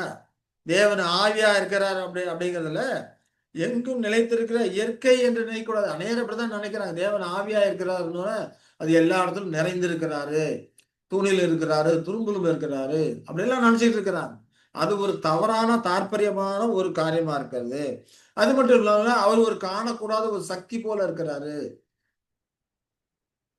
அந்த விதமாக கருதுகிறாங்க. இதெல்லாம் தவறான ஒரு அனுமானங்களாக அது இருக்கக்கூடியதா இருக்கிறது. நாம் அப்படி நினைக்க கூடாது. தேவன் வேதாகமத்தின் மூலமாக தேவன் ஒரு பர்சனாக ஒரு நபராக இருக்கிறாரு. இப்ப இந்த காரியங்கள்லாம் நம்ம பின்னால வரக்கூடிய அந்த இயல்புகளை குறித்த காரியங்களை இது குறித்தெல்லாம் நாம இன்னும் விளக்கமா பார்க்கலாம். தேவன் ஒரு இடத்துல இருந்துகிட்டு எப்படி எல்லா இடத்துலயும் பார்க்கிறாரு, எல்லா இடத்துலயும் எப்படி ஆளுகை பண்றாரு அப்படிங்கிற காரியங்கள் எல்லாம் நாம வந்து ஒவ்வொன்றா அந்த தேவனுடைய இருத்தலுக்கான இயல்புகளை ஒண்ணு ஒண்ணா படிக்கும்போது அதெல்லாம் நாம இன்னும் விளக்கமா படிக்கலாம். அப்ப தேவன் காணக்கூடாத ஒரு சக்தி போல எல்லா இடத்துலயும் நிறைந்திருக்கிறாரு அப்படின்லாம் மற்றவர்கள் நினைக்கிறது போல நாம என்ன பண்ணக்கூடாது, நினைக்க கூடாது. இப்ப இதுவரைக்கும் நம்ம பார்த்த வேதாந்த வசனங்கள் மூலமாக நமக்கு என்ன தெரியுது? தேவன் ஒரு பர்சனாக இருக்கிறாரு. அவருக்கு மைண்ட் இருக்குது, மைண்ட்ல சிந்தனைகள் இருக்குது, சிந்தனை ஓட்டம் இருக்குது, அதே போல ஹார்ட் இருக்கு, பாச பற்று உணர்வுகள் இருக்குது, அவருக்கு ஒரு சித்தம் இருக்குது அப்படிங்கிற காரியங்களை இதுவரைக்கும் நம்ம பார்த்துருக்கணும். இதுவரைக்கும் பார்த்த இந்த வசனங்கள் இருந்து அவர் ஒரு பர்சன், ஒரு நபர் அப்படிங்கிறது நமக்கு ப்ரூஃப் ஆகுது. அப்ப ஒரு பர்சன் ஒரு நபர்னா நிச்சயமா அப்படிப்பட்டவருக்கு என்ன இருக்கணும், சரீரம் இருக்கணும், இல்லையா? சரீரம் இல்லாம ஒரு பர்சனாக யாருமே இருக்க முடியாது. அப்போ பர்சன் ஹார்ட் இருக்கு, மைண்ட் இருக்கு, ஹார்ட் இருக்கு, வில் இருக்கு. அவர் ஒரு பர்சன். அவர் ஒரு பர்சன்னா அப்ப நிச்சயம் அவருக்கு எப்படி இருக்கு, என்ன இருக்கணும், ஒரு சரீரம் அவருக்கு இருக்க வேண்டும், இல்லையா? அதுதான் தேவன் இருத்தலுக்கான இரண்டாவது இயல்பாக நம்ம பார்க்க இருக்கு. தேவனுடைய சரீரத்துவம் இல்லையா, கார்பராலிட்டி அப்படின்னு சொல்லி பார்க்கிறோம். இப்ப தேவனுடைய சரீரத்துவம், தேவன் ஒரு சரீரத்தை உடையவர் அப்படிங்கிறத வேத வசனங்கள் நமக்கு நிரூபணம் பண்ணுது. ஏன்னா தேவன் தம்மை குறித்து, தன்னுடைய ரட்சிப்பு திட்டங்களை குறித்து, தன்னுடைய குமாரனை கொடுத்து, எதிர்காலத்திலே எந்த விதமாக அவர் நமக்காக திட்டம் பண்ணி வச்சிருக்கிறார் அப்படிங்கிற மகிமை அப்படிங்கிற காரியம் எல்லாத்தையுமே வேத வசனங்கள் மூலம் நமக்கு கொடுத்திருக்கிறாரு. பிரியமான சகோதர சகோதரிகளே, வேத வசனத்தை ஆராய்ந்து பார்த்து இப்போ தேவனுடைய சரீரத்துவம் எப்படிப்பட்டதா இருக்கிறது, அவர் சரீரத்தை உடையவர் அப்படிங்கிறத வேத வசனங்கள் மூலம் நாம் ஆராய்ந்து தியானிக்கலாம். சரி, தேவன் ஒரு சரீரம் இல்லாத மனதை மட்டுமே உடையவர் அப்படின்னு சொல்லி சிலர் சிந்திப்பாங்க. சரீரம் கிடையாது, ஒரு மனசுதான் அவரு அப்படின்னு சொல்லி அநேகர் சிந்திப்பாங்க. அது ஒரு பெரிய தவறா இருக்கிறது. ஆனா வேதாகம் நமக்கு அப்படி சொல்லல. இது புற மதத்தை சேர்ந்த ஒரு தத்துவ ஞானமாக இருக்குது. விசேஷமா பார்த்தோம்னா கிரேக்கர்களுடைய தத்துவ ஞானமாக இது இருக்குது. ஆனா கிறிஸ்தவத்துல இருண்ட யுகங்களுடைய காலங்கள்ல கிறிஸ்தவருடைய விசுவாச பிரமாணங்களுக்குள்ள இதெல்லாம் புகுந்துருச்சு. அதெல்லாம் கொண்டாந்து பூத்திட்டாங்க. அப்ப இப்படிப்பட்ட கருத்து இருந்ததுன்னா அதை தேவனை அறிகிற அறிவுல ஜனங்களை முட்டாளாக்கக்கூடியதா இருக்கிறது. தேவனுக்கு சரீரம் கிடையாது, ஒரு மனசு மட்டும்தான் இருக்கு, அந்த மனசு எல்லா இடத்துலயும் இருக்குது, இப்படிலாம் என்னென்னமோ கதையெல்லாம் அவங்க சொல்லி கொண்டு இருப்பாங்க. அது தவறான ஒரு கோட்பாடாக இருக்குது. அந்த கோட்பாடு இருக்குமானால் நிச்சயமா ஜனங்களை அது முட்டாளாக்கக்கூடியதா இருக்கிறது. ஆனா வேத வாக்கியங்கள் நமக்கு என்ன சொல்லுது? தேவனுக்கு ஒரு மைண்ட் இருக்கு, ஹார்ட் இருக்கு, வில் இருக்கு.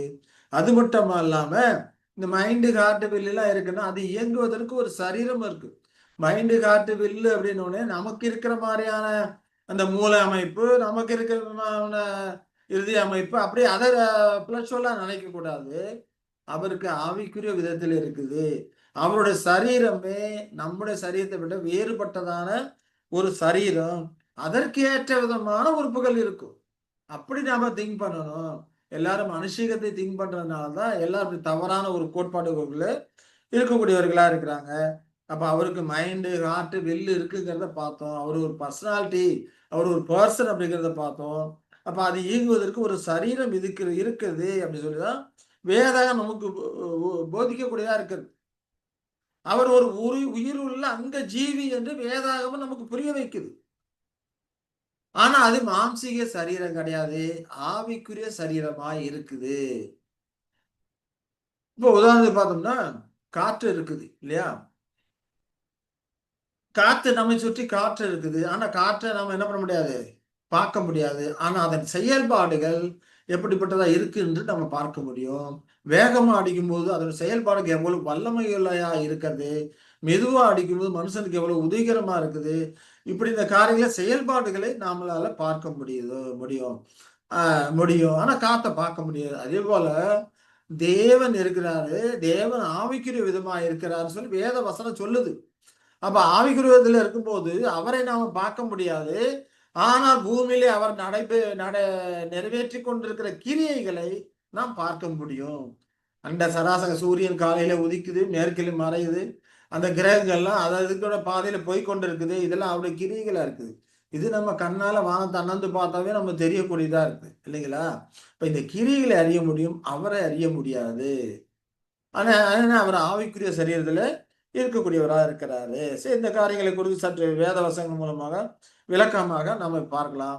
யோவான் 5ஆம் அதிகாரம் 37வது வசனம். யோவான் 5:37 என்ன சொல்றாரு?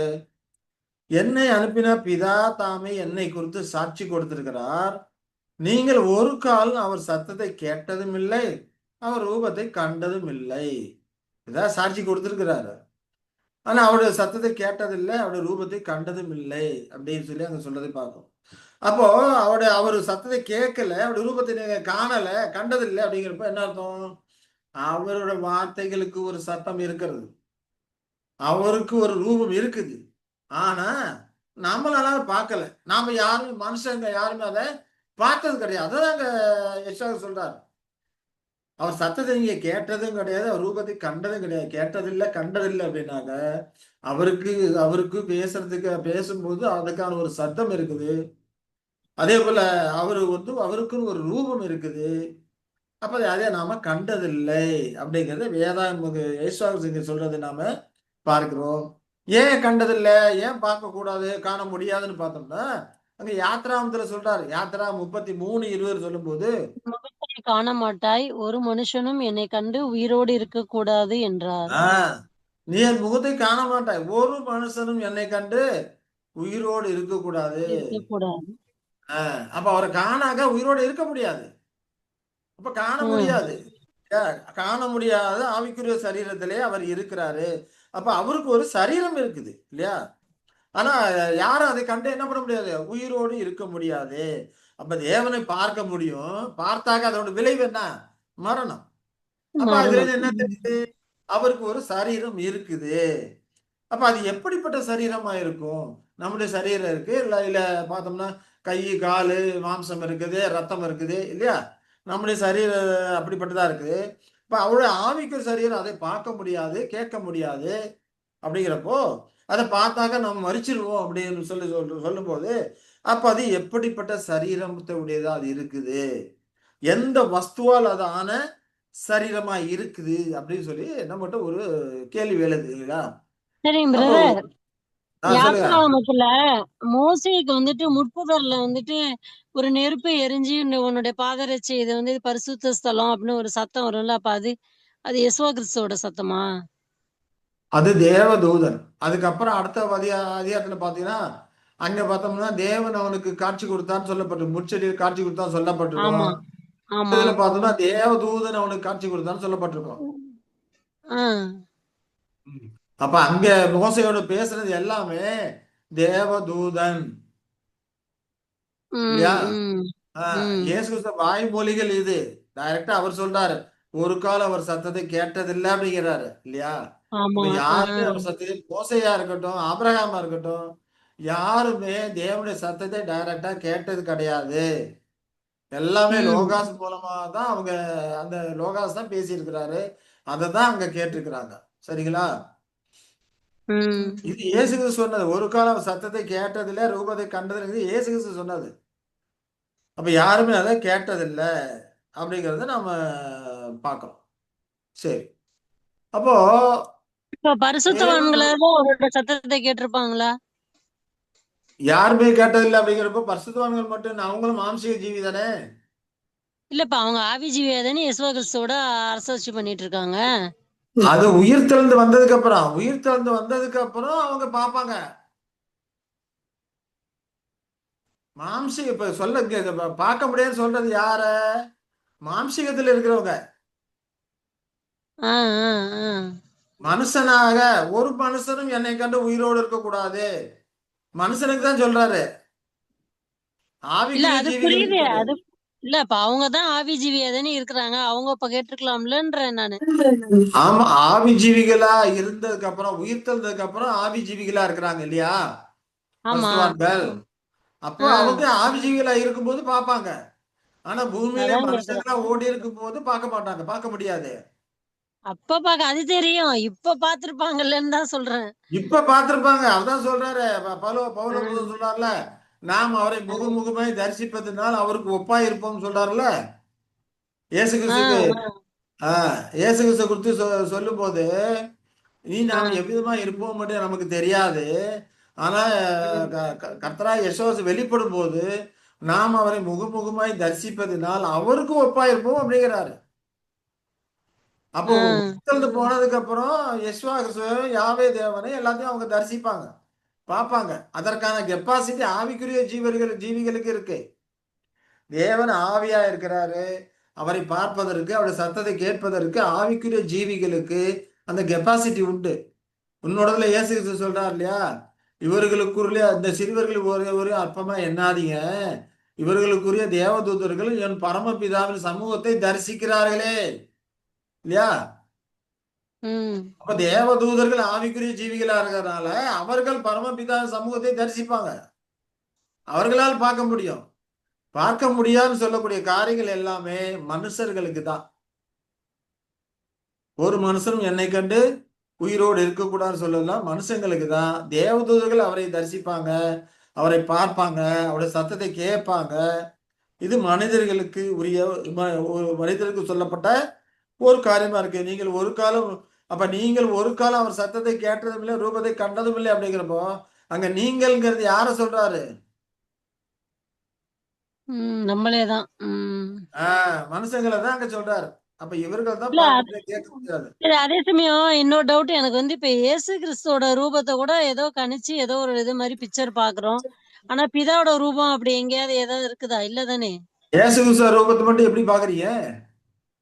ஏதோ ஒரு டயக்ராம் நமக்கு ஒரு அப்படி காட்டுறாங்கல்ல அது. அது மனசனாய இயேசு கிறிஸ்துவை குறித்து நீங்க டயக்ராம் போட்டு பாக்குறீங்க. ஆவிக்குரிய ஆஹ் சரீரத்துல தெய்வீகத்துல இயேசு கிறிஸ்துவ உங்களால டயக்ராம் போட முடியுமா? ஓஹோ.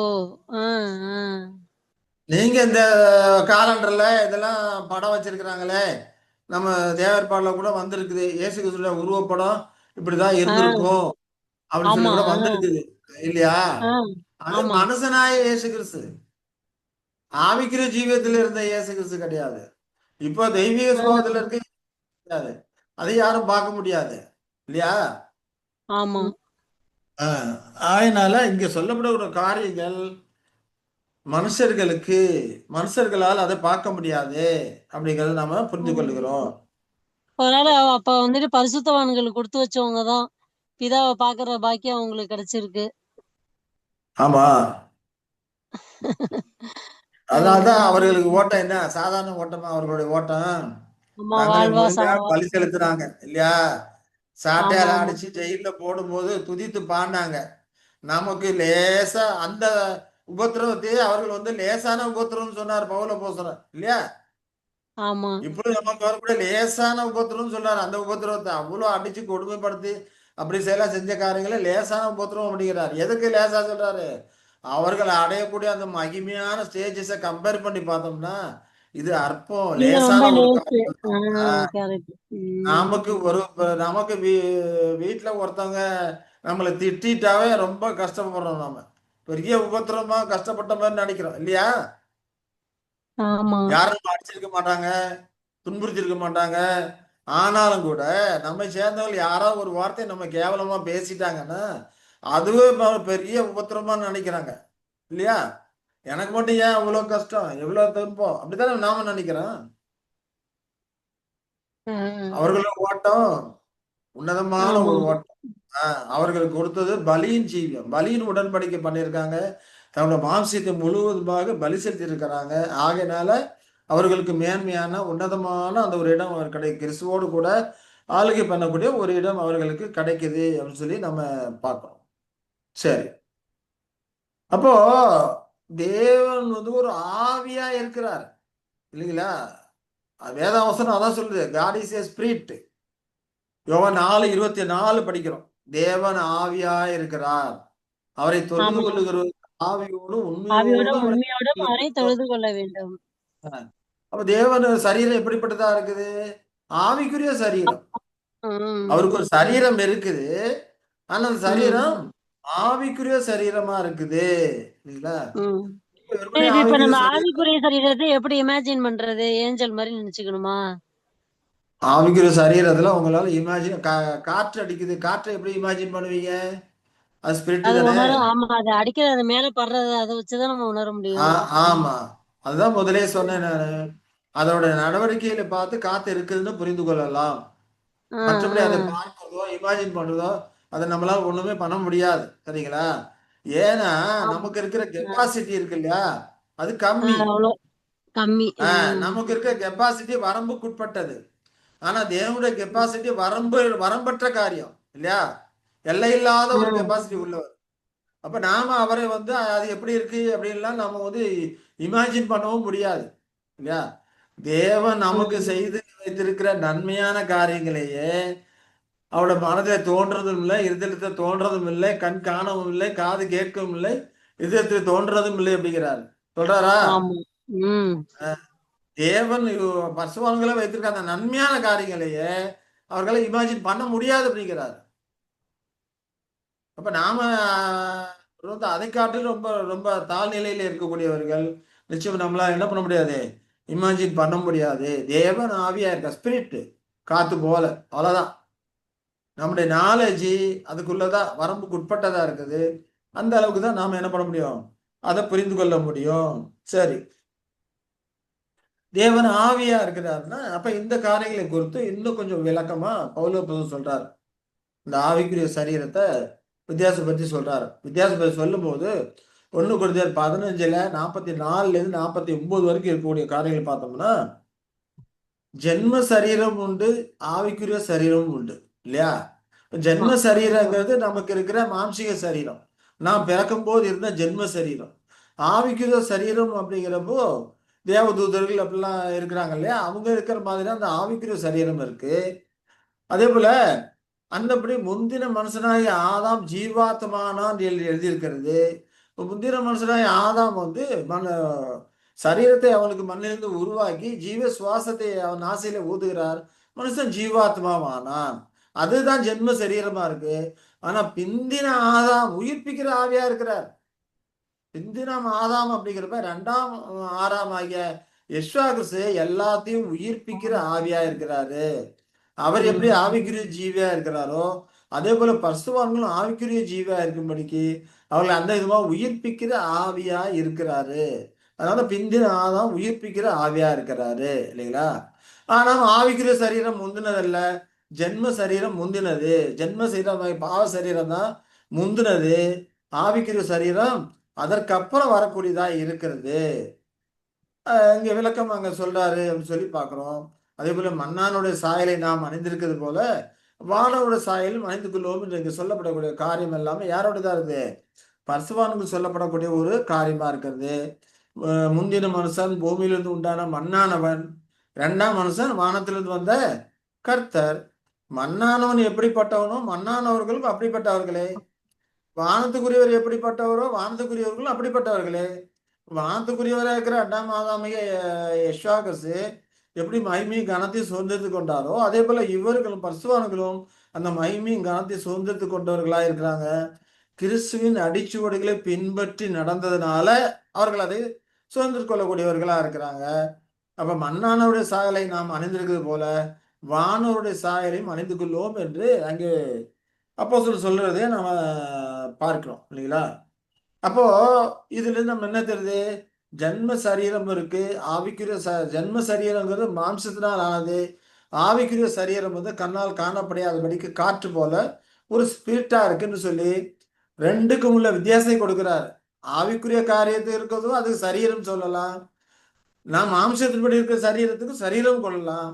அதனால அது ஆவிக்குரிய சரீரம், இது ஜென்ம சரீரம் என்று இங்க என்ன பண்றாரு? வித்தியாசப்படுத்தி அங்க சொல்லுகிறாரு அப்படிங்கிறத நாம பார்க்கிறோம் இல்லைங்களா? அப்போ நம்முடைய சரீரம் வந்து பூமியிலிருந்து உண்டான மண்ணா இருக்குது இல்லையா? அப்ப நம்முடைய சரீரம் பூமியிலிருந்து எடுக்கப்பட்ட ஒரு காரியமா இருக்குது. நம்முடைய வாசஸ்தலம் பூமியா இருக்குது. பூமி யாருடைய குடியிருப்பா இருக்குது? மனுஷனுக்கு குடியிருப்பா இருக்குது. மனுஷனுடைய இந்த மாம்சீகத்துக்குரிய வாசத்தலமா பூமி இருக்குது. அப்ப ஆவிக்குரிய ஜீவிகளுக்கு சரீரம் இருக்கு. இப்ப ஆவிக்குரிய ஜீவிகளுக்கு ஒரு வாசஸ்தலம் இருக்க வேண்டும் இல்லையா? இப்ப ஆவிக்குரிய சரி அவர்களுடைய வாசஸ்தலம் என்னது அப்படின்னு சொல்லி பார்த்தோம்னா அது பரலோகம் தான் அவர்களுடைய வாசஸ்தலமா இருக்குது. அதை குறித்து சங்கீதத்துல நாம படிக்கிறோம் இல்லைங்களா? சங்கீதம் 73:25 என்ன படிக்கிறோம்? பரலோகத்தில் உண்மை அல்லாமல் எனக்கு யார் உண்டு? பூலோகத்தில் உண்மை தவிர எனக்கு வேற இருப்பம் இல்லை. பரலோகத்துல நீர் தான் இருக்கிறீர். தேவன் பரலோகத்துல இருக்கிறாரு. நான் யசோவர்ஸ் மகிமையில வந்து பரலோகத்துக்கு வந்தபோது பரலோகத்துல உண்மையெல்லாம் எனக்கு யார் இருக்கிறார்? எல்லாமே நீர் தான். பூலோகத்துல நாம் இருக்கும்போது கூட உண்மை தவிர எனக்கு வேற விருப்பம் கிடையாது. எல்லாம் உம்முடைய சித்தம். நீர் எதை செய்ய சொல்லிடுறோம் அதே தான் நான் செய்வேன். உண்மை தவிர எனக்கு வேற விருப்பம் இல்லை. தேவனுக்குள்ள தன்னை எவ்வளவு உள்ளடக்கி இருக்கிறார் அப்படிங்கிறத பார்க்கிறோம். அப்போ ஆவிக்குரிய ஜீவிகளுடைய அந்த வாசஸ்தலம் எது? பரலோகம். அதே போல மத்தேயு 5:16 நம்ம 16 படிக்கிறோம். மனுஷர் உங்கள் நற்கிரியலை கண்டு பரலோகத்தில் இருக்கிற உங்கள் பிதாவை மகிமைப்படுத்தும்படி உங்கள் வெளிச்சம் அவர்கள் முன்பாக பிரகாசிக்க கடவுது. இப்ப இங்கேயும் தேவன் எங்க இருக்கிறான்னு சொல்றாரு? தேவன் ஆவிக்குரிய ஜீவியா இருக்கிறாரு. அப்ப தேவன் இருக்கிற இடம் எது? பரலோகத்தில். பரலோகத்தில் இருக்கிற உங்கள் பிதா அப்படின்னு சொல்லி சொல்றாரு இல்லையா? அப்போ ம். ஆவிக்குரிய ஜீவிகளோட வாசஸ்தலம் பரலோகமா இருக்குது. பரலோகத்தில் இருக்க உங்கள் பிதாவை மகிமைப்படுத்தும்படி உங்கள் வெளிச்சம் மற்றும் முன்பாக பிரகாசிக்க கடவுள்னு சொல்றான்னு சொல்லி பார்க்கிறோம். அதேபோல் மத்திய 5:45 படிக்கும் போது நீங்கள் பரலோகத்தில் இருக்கிற உங்கள் பிதாவுக்கு புத்திரராய் இருப்பீர்கள். இப்படி செஞ்சீங்கன்னா பரலோகத்தில் இருக்கிற உங்கள் பிதாவுக்கு புத்திராய் புத்திரராய் இருப்பீர்கள். இருப்பீர்கள். ம். தீயோர் மேலும் நல்லோர் மேலும் நல்லோர் தமது மேலும் தமது சூரியனை உதிக்க பண்ணி நீதி உள்ளவர்கள் மேலும் அநீதி உள்ளவர்கள் மேலும் மழையை பெய்ய பண்ணுகிறார். ஆஹ் அப்போ இந்த நல்லவர் மேல் தீயோருக்கும் நல்ல நன்மை செய்யக்கூடியவரா இருக்கிறாரு. அதே போல் ஆமா. நீங்கள் உங்கள் மழையும் சத்துருக்களை சிநேகித்து அது போல ம். இருப்பீர்களா? ஆனால் பரலோகத்துல உங்கள் பிதாவுக்கு நீங்க புத்திரரா இருப்பீங்க இல்லைங்களா? ஆமென். அப்ப ம். இதுலயும் நமக்கு என்ன தெரிய வருது? தேவன் எங்க இருக்கிறாரு? அவருடைய வாசஸ்தலம் எது? பரலோகத்துல பரலோகம். இருக்குது. ஆஹ் ம். அப்ப இயேசு ஜெபம் பண்ணும்போது கூட அதே காரியத்தை சொல்றாரு. ஆமா. நீங்கள் ஜெபம் பண்ண பரமண்டலம் வேண்டிய இருக்கிற விதமா எங்கள் பிதாவே. ஆ. உங்களுடைய பரலோகத்தில் இருக்க எங்கள் பிதாவே இல்லையா? இப்ப உம்முடைய பிதா எங்க நாமம் இருக்கிறாரு?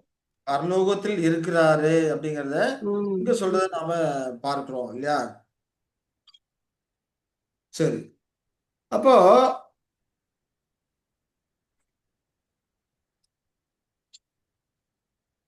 யெஷுவா கிறிஸ்து பூமியில இருக்கும்போது நான் காணக்கூட அந்த தேவனுடைய அவருடைய மகிமையின் பிரகாசமா அவருடைய தன்மையும் சொரூபமா இருந்தார்னு வேதவசனம் சொல்லுகிறது. எபிரேயர் 1:3 நம்ம படிச்சோம்னா இவர் அவருடைய மகிமையின் பிரகாசமும் அவருடைய தன்மையின் சொரூபமா இருந்து சர்வத்தையும் தம்முடைய வல்லமையுள்ள வசனத்தினாலே தாங்குகிறவராய் இருந்தான்னு சொல்லப்பட்டிருக்கு இல்லையா? ம். அப்ப அவருடைய காணக்கூடாத அவருடைய மகிமையின் பிரகாசமா யார் இருக்கிறா? யெஷுவா கிறிஸ்து. இயேசு கிறிஸ்து அவர் இருக்கிறார். ம். சொரூபமா இருக்கிறாரு. அவருடைய குண இயல்புகளும் இருத்தலுக்கான இயல்புகளை எல்லாம் யெஷுவா கிறிஸ்து மூலம் நாம் காணும்படிக்கு அது வெளிப்படுத்தப்படுகிறது இல்லையா? அவருடைய தன்மை சொரூபமா இருந்தான்னு சொல்லும்போது சர்வத்தை தம்முடைய வல்லமையில வசனத்தினாலே தாங்குகிறவராய் அவர் இருக்கிறான்னு சொல்லப்பட்டிருக்கிறதே பார்க்கிறோம். யெசோவா சொல்லும்போது என்னை நம்பலன்னா நான் செய்கிற கிரிகளை நம்புங்க. நான் பிதாவிடத்தில் இறங்கி வந்தேன். நான் தேவனுடைய விரலினாலே பிசாசுகளை விரட்டுறேன் இல்லையா? இதெல்லாமே அவர் எனக்கு என்ன சொன்னாரோ அதையே சுயமா நான் எதுவுமே செய்யல. அவர் எனக்கு என்ன செய்ய சொல்ல சொல்லி சொன்னாரோ என்ன செய்ய சொல்லி காட்டினாரோ சுயமா செய்யல. இதெல்லாம் பிதாவின் கிரியைகளா இருக்குது இல்லையா? அதனால்தான் பிலிப்பு பிதாவை காட்டு சொல்லும் போது நீ என்னோட கூட இவ்வளவு நாள் இருந்தும் நீ பிதாவை காட்டு அப்படின்னு சொல்லி நீ எப்படி கேட்கிற? இதெல்லாம் பிதாவின் கிரியைகளாச்சே அப்படின்னு சொல்லி பிலிப்பு கிட்ட சொல்றாரு அப்படிங்கிறத நம்ம பார்க்கிறோம். இதே விதமாக தான் கொலோசையர்லும் படிக்கிறோம். கொலோசையர் 1:15 அவர் தரிசனமான தேவனுடைய தற்ஸ்வரூபமும் சர்வ சிருஷ்டிக்கும் முந்தின பேருமானவர். எல்லா சிருஷ்டிக்கும் முந்தின பேரா இருக்கிறது யாரு? யெஷுவா கிறிஸ்து இல்லையா? லோகாசா இருக்கும்போது எல்லா சிருஷ்டிக்கும் முந்தின பேரானவரா இருக்கிறாரு இல்லையா? அவர் தேவனுடைய தற்ஸ்வரூபமா இருக்கிறாரு அப்படின்னு சொல்லி அங்க சொல்றதை பார்க்கிறோம். அது ஆங்கிலத்துல நம்ம பார்த்தோம்னா the image of the universe invisible God சொல்லப்பட்டிருக்கும். The image of the invisible God அப்படின்னு சொல்லப்பட்டிருக்கிறது நாம பார்க்கிறோம். அப்ப தேவனுடைய தற்சொருவம் அப்படிங்கிறத காணக்கூடியாத தேவனுடைய ஒரு இமேஜாக இல்லையா தற்சொருவமாக அவர் இருக்கிறாரு அப்படிங்கிறத இங்க பவுல் நமக்கு விளங்கக்கூடியவரா இருக்கிறான்னு சொல்லி பார்க்கிறோம். அதே போல 1 Corinthians 15 பார்க்கிறோம் இல்லைங்களா? அப்போ தேவனுக்கு ஒரு ரூபம் உண்டு, ஒரு சரீரம் உண்டு அப்படிங்கிறத இதன் மூலமாக நாம தெரிஞ்சு கொள்கிறோம். ஆனா அவர் சரீரம் நம்மை போல ஒரு ஜட பொருளால் ஆனது கிடையாது. நம்மை போன்ற ஒரு அங்கம் உடையது கிடையாது. நமக்கு இருக்கிறது போல கை காலு அந்த மாதிரியான ஒரு அங்கம் கிடையாது. மாம்சீகத்துல நமக்கு இருக்கிற அங்கங்களை போன்ற ஒரு அங்கம் கிடையாது. இதை போல ஒரு ஜட பொருளால் அவருடைய அங்கம் இருக்குது. அதுக்கால சரீரம் அங்கமே இல்லைன்னு சொல்லக்கூடாது. அங்கம் இருக்குது. நம்மை போன்ற ஒரு சரீர ஜட பொருளால் ஆன அங்கம் கிடையாது. நம்முடைய அநேக அவயங்கள்ல இந்த விதமான அவயங்கள் அவருக்கு தேவைப்படாது இல்லையா? அவருக்கு அதெல்லாம் உபயோகமற்றத ஒரு காரியம் இருக்கு. இப்ப நாம ஒரு பொருளை எடுக்கணும்னா நமக்கு கை வேணும் இல்லையா? நடக்கணும்னா கால் வேணும். அப்ப இந்த விதமான காரியங்கள்லாம் ஆவிக்குரிய ஜீவிகளுக்கு உபயோகமற்ற ஒரு காரியமா இருக்குது. அப்ப நமக்கு நாமெல்லாம் வந்து ஆகாரத்திற்காக, சுவாசத்திற்காக, கழிவுகளுக்காக, ரத்தத்திற்காக நமக்கு அவயங்கள் தேவைப்படுகிறது. ஆகாரம் வேணும், எடுத்து சாப்பிடணும், சம்பாதிக்கணும், ஒரு இடத்துல இன்னொரு இடத்துக்கு போகணும் இல்லையா? அதற்கெல்லாம் நமக்கு அவயம் தேவைப்படுது. நாமெல்லாம் சுவாசிக்கணும். அப்ப சுவாசிக்கிறதுக்கு நமக்கு லங்ஸ் தேவைப்படுது. கழிவுகளுக்காக அவயங்கள் தேவைப்படுது. நம்முடைய ரத்த சுத்திகரிப்புக்காக அவயங்கள் தேவைப்படுது இல்லையா? ஹார்ட் பம்ப் பண்ணி சுத்திகரிப்பு நடந்து கொண்டே இருக்கணும். அப்ப இதுக்கெல்லாம் அவயங்கள் தேவைப்படுகிறது. ஆனா, அவருக்கு இந்த விதமான அவயங்கள் தேவைப்படாது.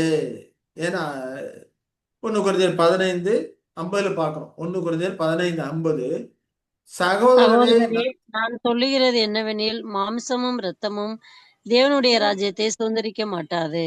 அழிவுள்ளது அழியாமையை சுதந்தரிப்பதும் இல்லை. அழிவுள்ளது அழியாமையை சுதந்திரிக்காது இல்லையா? சுதந்தரிப்பதும் இல்லை. மாம்சம் ஆமா. ரத்தம் தேவனுடைய ராஜ்யம் சுதந்திரிக்காது. மாம்சம் அழிவுள்ளது, ஆவிக்குரிய சரீரம் அழிவில்லாதது. ஆமா, ஆவிக்குரிய சரீரம் அழியாமை உடையக்கூடியதாக அது ம். இருக்குது. அப்ப ஏன் அவருக்கு அவயம் தேவையில்லை? ஒரு கேள்வி எழுது இல்லையா? நமக்கு அவயம் தேவை இருக்கு. நம்ம சாப்பிடுறோம், போவோம், கழிவுகளுக்காக, மற்ற காரியங்களுக்காகலாம் நமக்கு அவயம் தேவைப்படுது. அவருக்கு ஏன் அவயம் தேவையில்லை? ஏன்னா, அவர் தன்னில் தானே ஜீவனுள்ளவரா இருக்கிறார். ம். தன்னில் தானே ஜீவனுள்ளவரா இருக்கிறதுனால, அவருக்கு இந்த அவயங்கள் தேவை கிடையாது.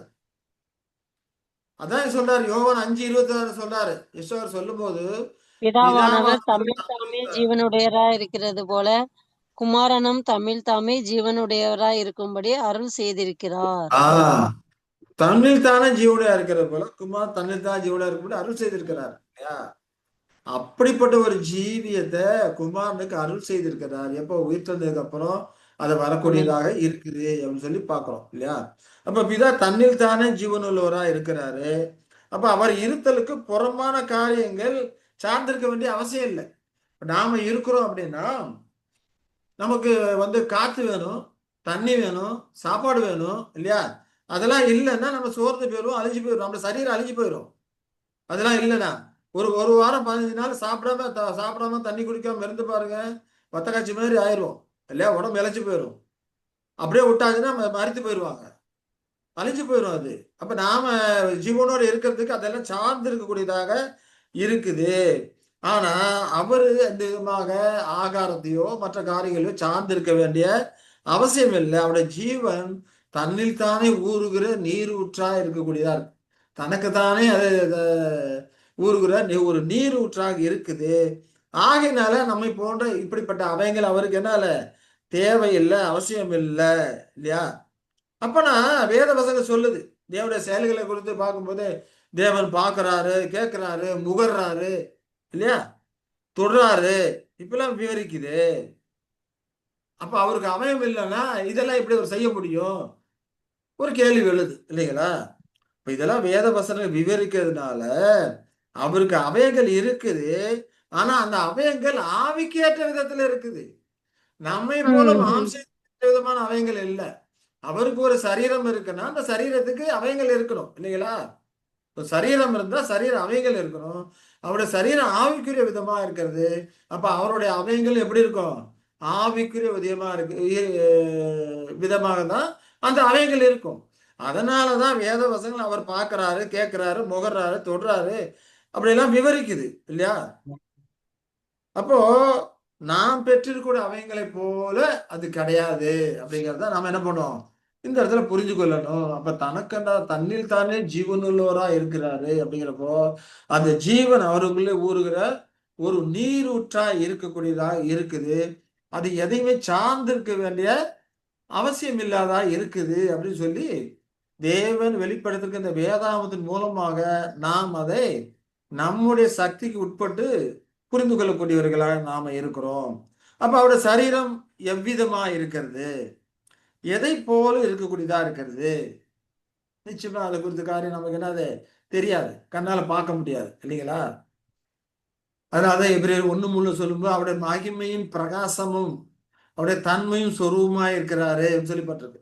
மகிமையும் பிரகாசமா இருக்க, தன்மையும் சொரூபமா இருக்கிறான்னு சொல்லி அங்க சொல்றத பார்க்கிறோம். அப்படி தேவனுடைய சொரூபமா இருக்கிறான்னு சொல்லி அங்க நம்ம அந்த காரியங்களை குறித்து நாம பார்க்கிறோம். நிச்சயமா அந்த சரீரம் எப்படிப்பட்டதா இருக்குது அப்படிங்கிறது நமக்கு தெரியாது. நமக்கு வெளிப்படுத்திருக்கிற காரியங்கள் வரைக்கும் நாம் ஓரளவுக்கு புரிந்து கொள்ளலாம் இல்லையா? அப்ப பரிசுத்த பவுல் தேவனுடைய சரீரத்தை போலவே உயிர்த்தெழுந்த யெசுவாவின் சரீரத்தை குறித்து சொல்லும்போது இல்லையா, தனக்கு தெரியாததை கூறி யெசுவாவின் சரீரம் இருப்பதை திட்டமாக கூறுகிறார். உயிர்த்தெழுந்ததுக்கு பிறகு யெசுவா கிறிஸ்துவுக்கும் சரீரம் இருக்குது அப்படிங்கிறத திட்டமாக கூறுகிறார் இல்லையா?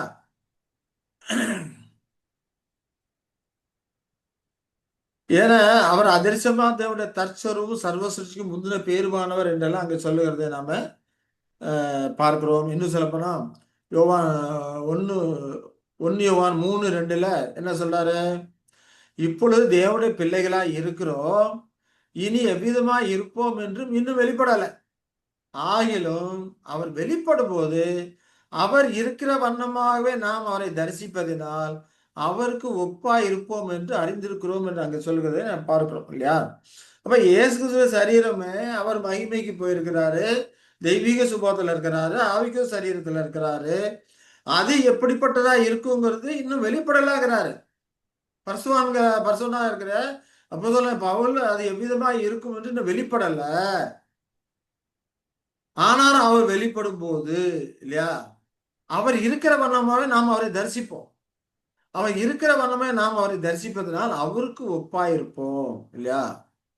அங்க சொல்லுறதை நான் பார்க்கிறோம். அப்ப இவர்கள் உயிர்த்தெழுந்ததுக்கு அப்புறம் எந்த விதமா சரீரமா இருப்பாங்க அப்படிங்கிறது மாம்சத்தில் இருக்கும்போது இவர்களுக்கு தெரியாது அப்படிங்கிறாரு. இன்னும் அது நமக்கு வெளிப்படல அப்படிங்கிறாரு. இன்னும் எவ்விதமா இருப்போம் என்று இன்னும் வெளிப்படல. ஆனாலும் உயிர்த்தெழுந்ததுக்கு அப்புறம் அவரை நம்ம நேரடியா பார்ப்போம், தரிசிப்போம். ஆகையினால யெசுவா கிறிஸ்து எந்த விதமான சரீரத்தில் இருக்கிறாரோ அதே விதமான சரீரத்திலே நாமும் இருப்போம், அவருக்கு ஒப்பா இருப்போம் என்று அறிந்திருக்கிறோம்.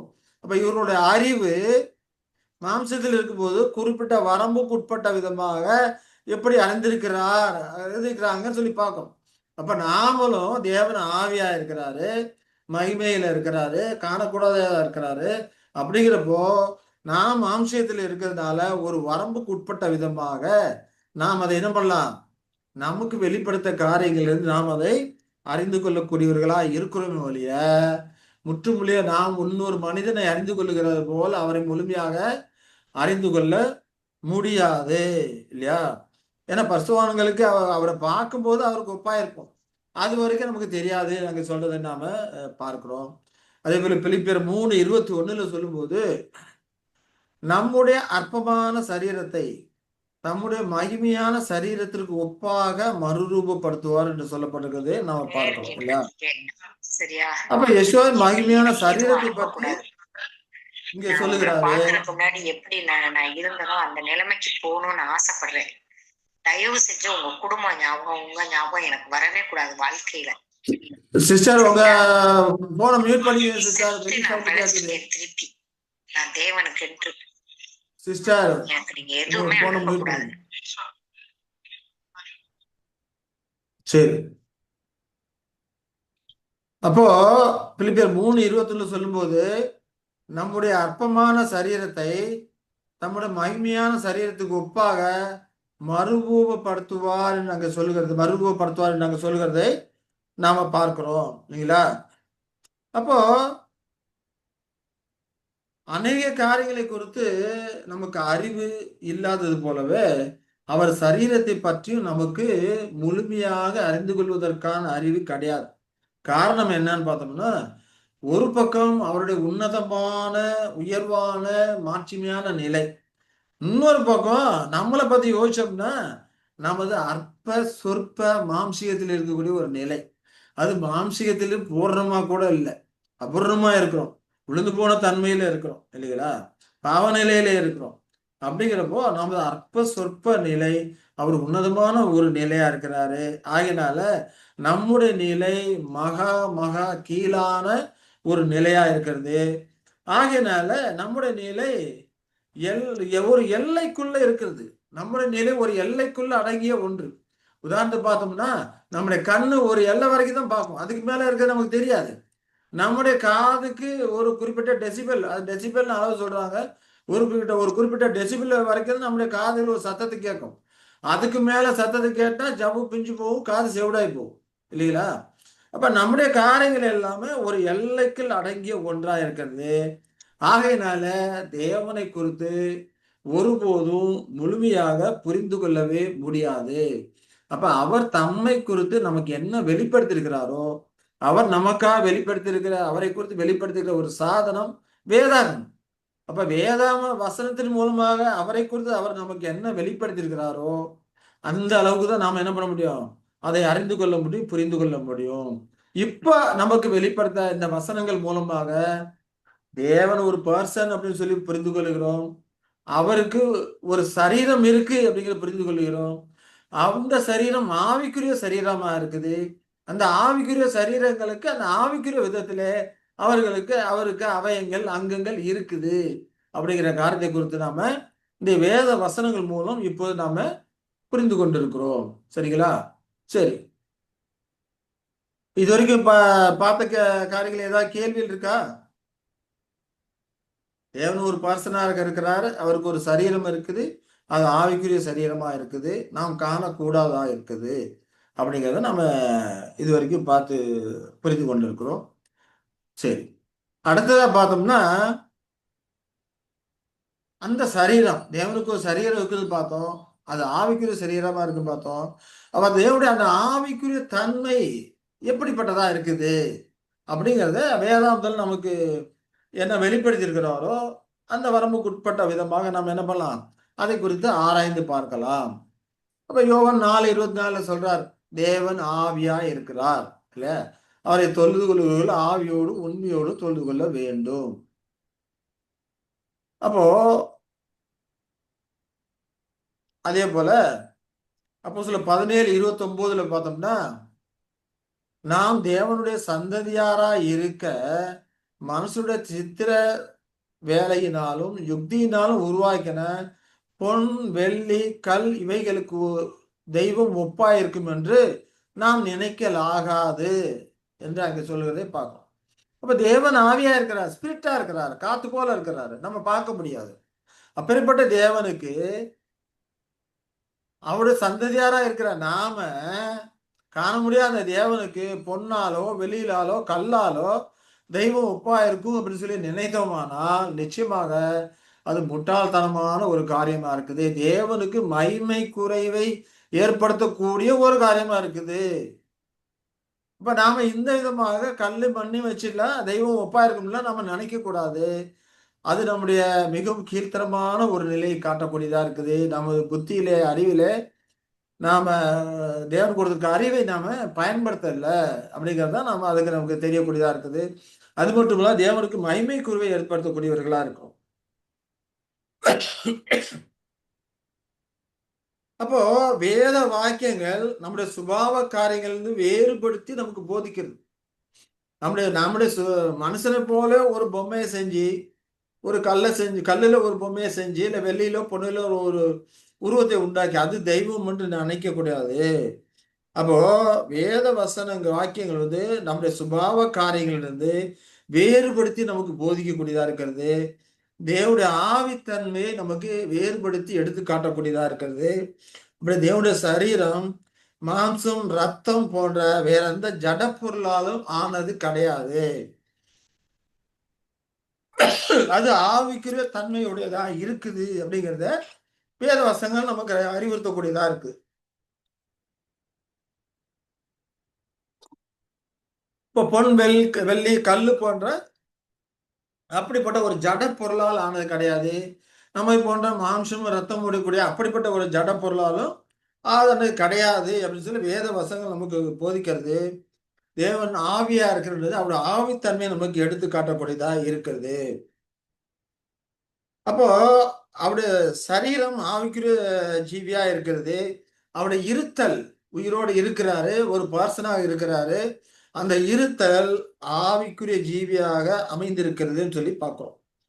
அப்போ ஆவிக்குரிய ஜீவினா ஆவிக்குரிய அப்படி அவருடைய சரீரம் ஆவிக்குரிய வஸ்துக்களால் ஆன ஒரு சரீரமா இருக்கும் இல்லைங்களா?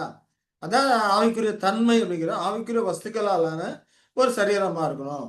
இப்போ உதாரணத்துக்கு பார்த்தோம்னா ஜட பொருள் இல்லையா, ஜட பொருளால் ஆன வஸ்துக்கள் என்னது? தண்ணி, பூமி, இரும்பு, மரம், இப்படி எவ்வளவு சொல்லிட்டு போகலாம் இல்லையா, கல்லு, இது எல்லாமே என்னது?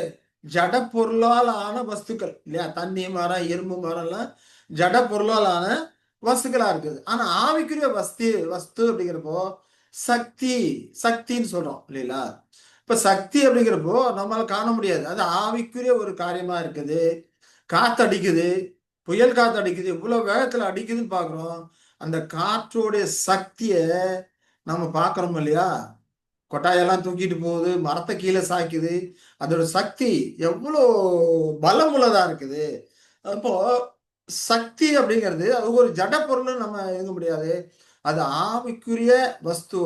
அது காற்று அப்படிங்கிறப்ப அது ஒரு ஆவிக்குரிய வஸ்துவா இருக்குது. அக்கினி பாக்குறோம் இல்லையா, அக்கினி பூந்துச்சுன்னா எல்லாத்தையுமே அழிச்சு போட்டுருது, எல்லாத்தையுமே சாம்பலாக்கி போட்டு அழிச்சு போட்டுருது. அந்த அக்கினி அப்படிங்கிறப்போ அது ஒரு ஆவிக்குரிய வஸ்துவாக அது இருக்குது.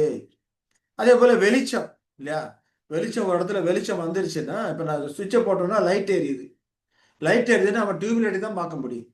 அந்த வெளிச்சம் அப்படிங்கிறது ஆவிக்குரிய தன்மை உள்ளதா இருக்குது இல்லைங்களா. அப்போ ஒரு இடத்துல இருட்டா இருக்கிற இடத்துல இந்த வெளிச்சம் வந்துருச்சு அப்படின்னாக்க அந்த இருட்டு ஓடி போகுது. அந்த வெளிச்சம் அப்படிங்கிறது ஒரு ஆவிக்குரிய டியூப்லைட் மூலம் வெளிச்சம் வர்றது ரைட்டு, சூரியன் இருக்கு, சூரியன் மூலம் வெளிச்சம் வருது ரைட்டு. ஆனா வெளிச்சம் அப்படிங்கிற தனிப்பட்ட முறையில பார்க்கும்போது அது ஒரு ஆவிக்குரிய வஸ்தாக அது இருக்கக்கூடியதா இருக்கிறது. அதே போல உஷ்ணம், ஹீட்டுன்னு சொல்லி பார்க்குறோம் இல்லையா, அந்த உஷ்ணமும் ஆவிக்குரிய வஸ்தாக இருக்குது. இந்த உஷ்ணம் அப்படிங்கிறப்போ இந்த டெம்பரேச்சர், கொஞ்சம் டெம்பரேச்சர் இருக்கும், ஹை டெம்பரேச்சர்லாம் இருக்கும் அப்படிங்கிறத பார்க்குறோம். இதுக்கு இதோட சக்தியே அபரிதமான ஒரு காரியமா இருக்கு. உதாரணம் பார்த்தா அணுகுண்டு சொல்றோம் இல்லைங்களா, ஒரு அணுவை பிளக்கும் போது, அணுவை பிளக்கும் போது அதிகப்படியான உஷ்ணம் அதுல இருந்து வெளிப்படுது, உஷ்ணம் அது வெளிப்படுது. நம்ம சமைக்கிறோம், சமைக்கிறதுக்கு ஹீட்டு தேவைப்படுது. அந்த ஹீட்டுக்கு அடுப்புல கேஸோ இல்லை விறகோ பயன்படுத்தி அந்த ஹீட்டை உருவாக்குறோம் இல்லையா. அந்த ஹீட்டு அப்படிங்கிறது ஆவிக்குரிய தன்மையை கொண்டதா இருக்குது, ஆவிக்குரிய வஸ்தாக இருக்குது. அப்போ ஒரு அணுவை பிளக்கும் போது அதுல பயங்கரமான ஒரு உஷ்ணம் அது வெளிப்படுது. அந்த அணுவை 2ஆ 4ஆ, 4ங்கிறது 8ஆ, 8ங்கிறது 16ஆ, இப்படி பிளந்துக்கிட்டே சங்கிலி தொடர் போல பிளந்துக்கிட்டே போகும்போது அந்த காரியத்தை வைத்துதான் அணுகுண்டு உருவாக்கி வச்சிருக்கிறாங்க. பாம் போட்டாக்க அவ்வளோ உஷ்ணம் வந்து எல்லாத்தையும் பஸ்மமாக்கும். அப்ப இதெல்லாம் ஆவிக்குரிய வஸ்துவாக இருக்கிறது. ஆனா ஜட பொருள் அப்படிங்கிறப்ப தண்ணி, பூமி, இரும்பு, மரம். அப்ப தேவனுடைய சரீரம், இது எதுக்காக நம்ம இது படிக்கிறோம்னா நம்ம சயின்ஸுக்காக இல்ல, தேவனுடைய சரீரம் ஆவிக்குரிய வஸ்துன்னு சொல்றோமே, அந்த ஆவிக்குரிய வஸ்துனா எப்படிப்பட்ட வஸ்துவா இருக்கும் அப்படிங்கிறத புரிந்து கொள்வதற்காக தான் இந்த சக்தி, அக்கினி, வெளிச்சம், உஷ்ணம், தேவன் ஒளியா இருக்கிறார், அவரிடத்தில் எவ்வளவு வேணும் இருள் இல்லை படிக்கிறோம் இல்லையா. காணக்கூடாத வெளிச்சம், ஒருவரும் கண்டிராதவர், காணக்கூடாத வெளிச்சம். அவர் படைத்த அந்த சூரிய வெளிச்சத்தையே நம்மளால பார்க்க முடியாது, கண்டு போயிடும் இல்லையா, தூரத்துல வச்சுதான் பார்க்கணும். அப்ப அவரை பார்க்கணும்னா அதனாலதான் அவர் யாரும் காண முடியாது சொல்லி பார்க்கணும். என்னுடைய நம்முடைய கண்களுக்கு ஒரு குறிப்பிட்ட கெப்பாசிட்டி தான், அதுக்கு மேல வெளிச்சத்தை கண்டோமானால் நம்ம கண்ணு குருடாயிரும். சாதாரண ஒரு வெல்டிங் வெளிச்சத்தை பார்த்தாவே 2-3 நாளைக்கு தூங்க முடியாது சரியா. நீங்க அதை அனுபவப்பட்டவங்க தெரியும். அந்த ஒர்க் ஷாப்ல எல்லாம் வெல்டிங் பண்ணுவாங்க இல்லையா, அந்த வெல்டிங் வெளிச்சத்தை பார்த்தாவே நைட்டு 2 நாள் தூங்க முடியாது, அப்படியே உறுத்திக்கிட்டே இருக்கும், தூங்கவும் முடியாது, முழிக்கவும் முடியாது, அப்படி ஒரு வேதனை இருக்கும் அந்த காரியங்கள்ல. வெளிச்சத்துக்கு அவ்வளவு ஒரு பவர் இருக்கு, வல்லமை இருக்குது. அப்ப சக்தி, அக்கினி, வெளிச்சம், உஷ்ணம் அப்படிங்கிறப்போ இதெல்லாம் ஆவிக்குரிய வஸ்துவாலான ஒரு காரியமாக இருக்குது அப்படின்னு சொல்லி நம்ம பார்க்கோம். சரி, அப்ப தேவனுடைய சரீரம் ஆவிக்குரிய வஸ்துவால் ஆனதுன்னு சொல்லி நம்ம ஏற்கனவே படிச்சிருக்கோம் இல்லையா. ஜென்ம சரீரம் உண்டு, ஆவிக்குரிய சரீரம் உண்டு இல்லையா. ஜென்ம சரீரம் தான் முந்தினது, ஆவிக்குரிய சரீரம் பிந்தினது அப்படின்னு சொல்லிட்டு நாம பார்க்குறோம். இந்த காரியங்களை குறித்து சொல்லும்போது மாம்சம் ரத்தம் தேவனுடைய ராஜ்யத்தை சுதந்திரிக்க மாட்டாது. அழிவுள்ளது அழியாமை சுதந்திரிக்காது. அப்ப என்ன அர்த்தம்? ஜட பொருளால் ஆன அந்த வஸ்துவானது ஆவிக்குரிய ராஜ்யமா இருக்கக்கூடிய அந்த காரியத்தை அது சுதந்திரிக்க மாட்டாது அப்படிங்கிற காரியங்களை இங்க அப்போஸ்தலன் பவுல் நமக்கு வெளிப்படுத்துறாரு அப்படின்னு சொல்லி நம்ம பார்க்கிறோம். அதே போல ஆவிக்குரிய சரீரத்தில் இருக்கிற ஆவிக்குரிய காரியத்தை குறித்து புரிந்து கொள்வதற்கு யேசுவா கிறிஸ்து ஒரு காரியம் சொல்றார். யோவான் 3:6-8 வரைக்கும் பார்க்கும்போது காற்றை உதாரணப்படுத்தி அங்கே சொல்றார். யோவான் 3:6-8 வரைக்கும் இருக்கிற காரியங்களை பார்த்தோம்னா, மாம்சத்தினால் பிறப்பது மாம்சமாய் இருக்கும், ஆவியினால் பிறப்பது ஆவியாய் இருக்கும். நீங்கள் மறுபடியும் பிறக்க வேண்டும் என்று நான் உனக்கு சொன்னதை குறித்து அதிசயப்பட வேண்டாம். காற்றானது தனக்கு இஷ்டமான இடத்தில் வீசுகிறது, அதன் சத்தத்தை கேட்கிறாய், ஆகிலும் அது இன்ன இடத்திலிருந்து வருகிறது என்றும் இன்ன இடத்திற்கு போகிறது என்றும் உனக்கு தெரியாது. ஆவியினால் பிறந்தவன் எவனோ அவனும் அப்படியே இருக்கிறான் என்னங்க சொல்லி பார்க்கிறோம். இப்ப ஆவிக்குரிய சரீரம் நம்ம பக்கத்திலே இருக்கும், நம்ம கடந்து போகும். காத்து எப்படி நம்மளை கடந்து போகுது, கடந்து போகும்போது நம்மால் அதை பார்க்க முடியாதோ, அதே போல ஆவியினால் பிறந்தவனும் ஆவிக்குரிய சரீரத்தை உடையவனும் அப்படியே இருக்கிறான், அவனும் அப்படியே இருக்கிறான் என்று அங்க சொல்லுகிறதே நாம பார்க்கிறோம். இதெல்லாம் ஆவிக்குரிய சரீரத்தை குறித்து நாம் புரிந்து கொள்வதற்கு ஏற்ற விதமாக கொடுக்கப்பட்ட ஒரு உதாரத்துவமாக இருக்கிறதாக நாம படிக்கிறோம் இல்லையா?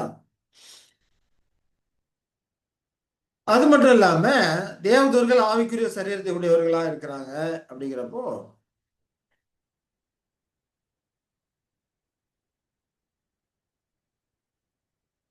தேவதூதர்களை குறித்து படிக்கும்போது எபிரேயர் 1:7 படிக்கிறோம்.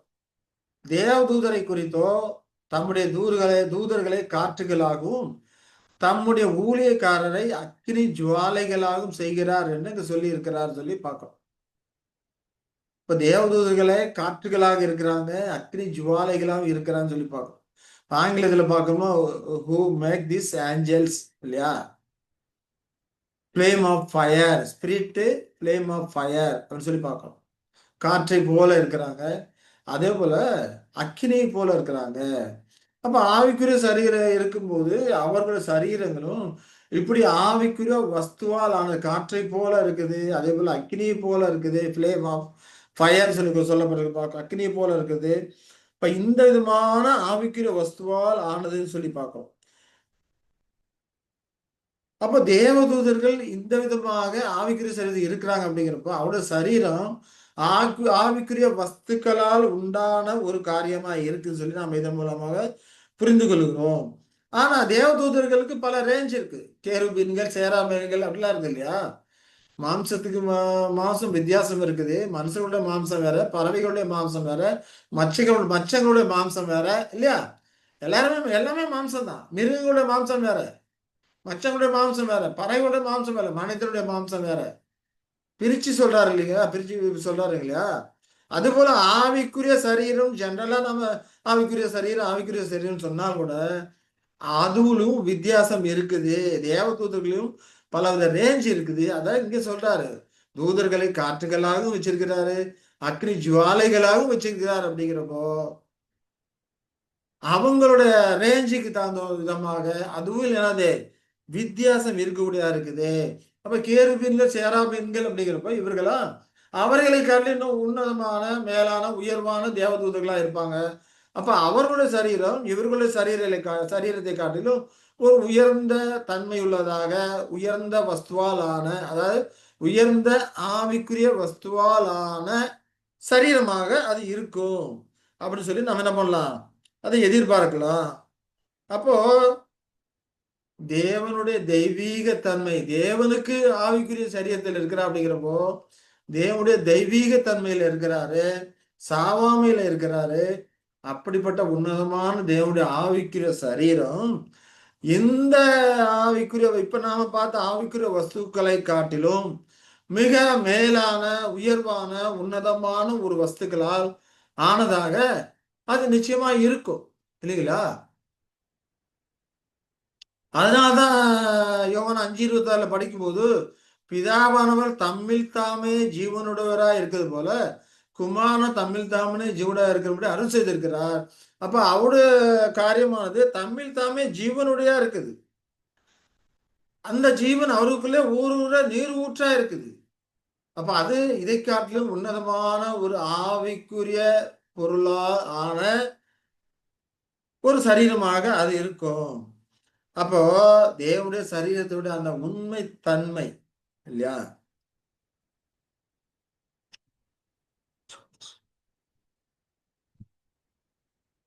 எப்படி இருக்குங்கிறது நமக்கு தெரியாததாக இருக்கிறது.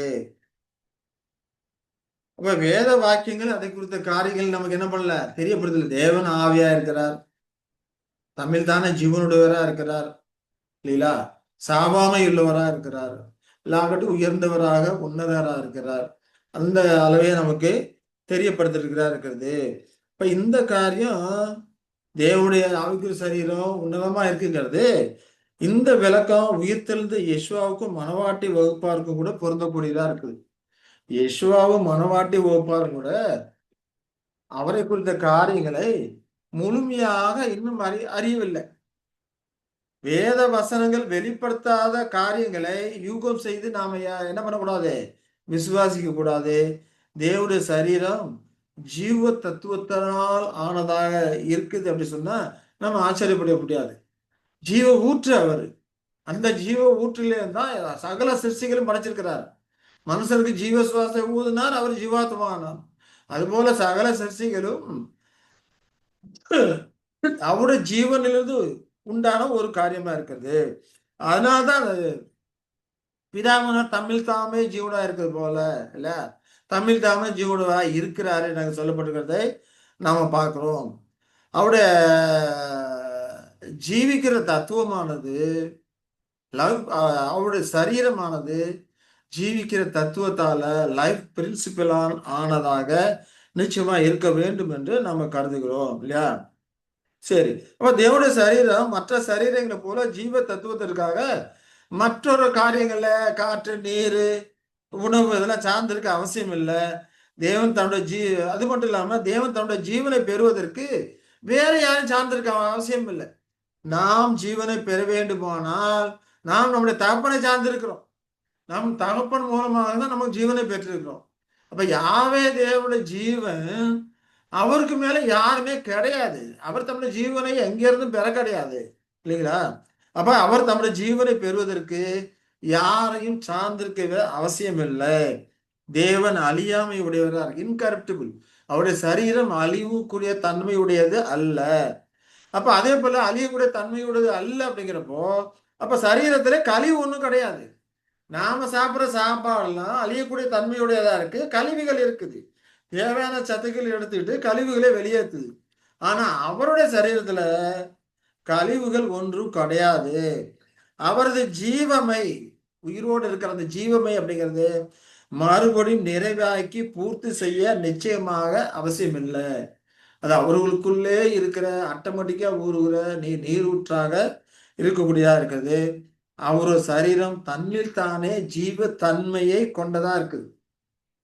அதிலிருந்து எவ்வளவு சிருஷ்டித்தாலும் அது குறையாது. அல்ல குறையாத நீரூற்றாக அவருடைய ஜீவிக்கக்கூடிய தன்மை இருக்கக்கூடியதா இருக்கிறது, சாபாமை உடையதா இருக்கிறது, அழியாமை உடையதாக அது இருக்குது. அப்ப தண்ணீர் தானே ஜீவனுள்ள சரீரத்துல சாவாமை அப்படிங்கிறது வேற எந்த விதத்திலும் நிலைத்திருக்க முடியாது. இப்ப தெய்வீக சரீரத்துக்குரிய அந்த வஸ்து தன்மை நமக்கு வெளிப்படுத்தப்பட்ட இந்த வஸ்துவால் ஆனது கிடையாது. ஆவிக்குரிய வஸ்துக்களாக நம்ம பார்த்தோம்.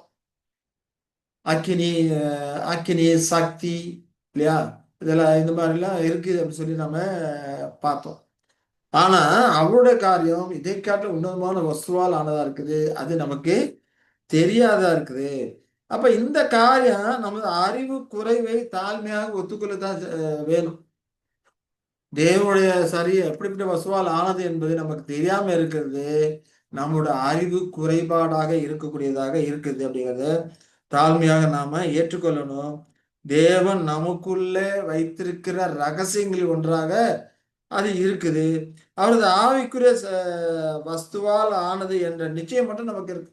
அவருடைய சரீரம் ஆவிக்குரிய வஸ்துவால் ஆனது, ஆனாலும் அது எப்பேற்பட்ட வஸ்துங்கிறது நமக்கு வெளிப்படுத்தப்படாத ஒரு ரகசியமான ஒரு காரியமா இருக்கிறது. ஆனா நமக்கு வெளிப்படுத்தப்பட்டது என்ன? தேவன் ஆவியாய் இருக்கிறார். நாம் அவரை தொழுது கொள்ளும் போது ஆவியோடு உண்மையோடு நாம் அவரை தொழுது கொள்ள வேண்டும். இதான் நமக்கு வெளிப்படுத்தப்பட்ட ஒரு காரியமாய் இருக்கிறது அப்படிங்கிறத நாம் பார்க்கிறோம். இதுக்கப்புறம் பார்த்தோம்னா, இப்ப இது வரைக்கும் 3 காரியங்களை பார்த்தோம். என்னென்ன காரியங்களை பார்த்தோம்? தேவன் ஒரு பர்சனாலிட்டி இருக்குங்கிறது பார்த்தோம். அப்ப தேவன் பர்சனாலிட்டி இருக்குன்னா அவருக்கு ஒரு சரீரம் இருக்கு. அந்த சரீரம் ஆவிக்குரிய சரீரமா இருக்குது. அந்த ஆவிக்குரிய சரீரமானது ஆவிக்குரிய வஸ்துவால் ஆன காரியமா இருக்குது.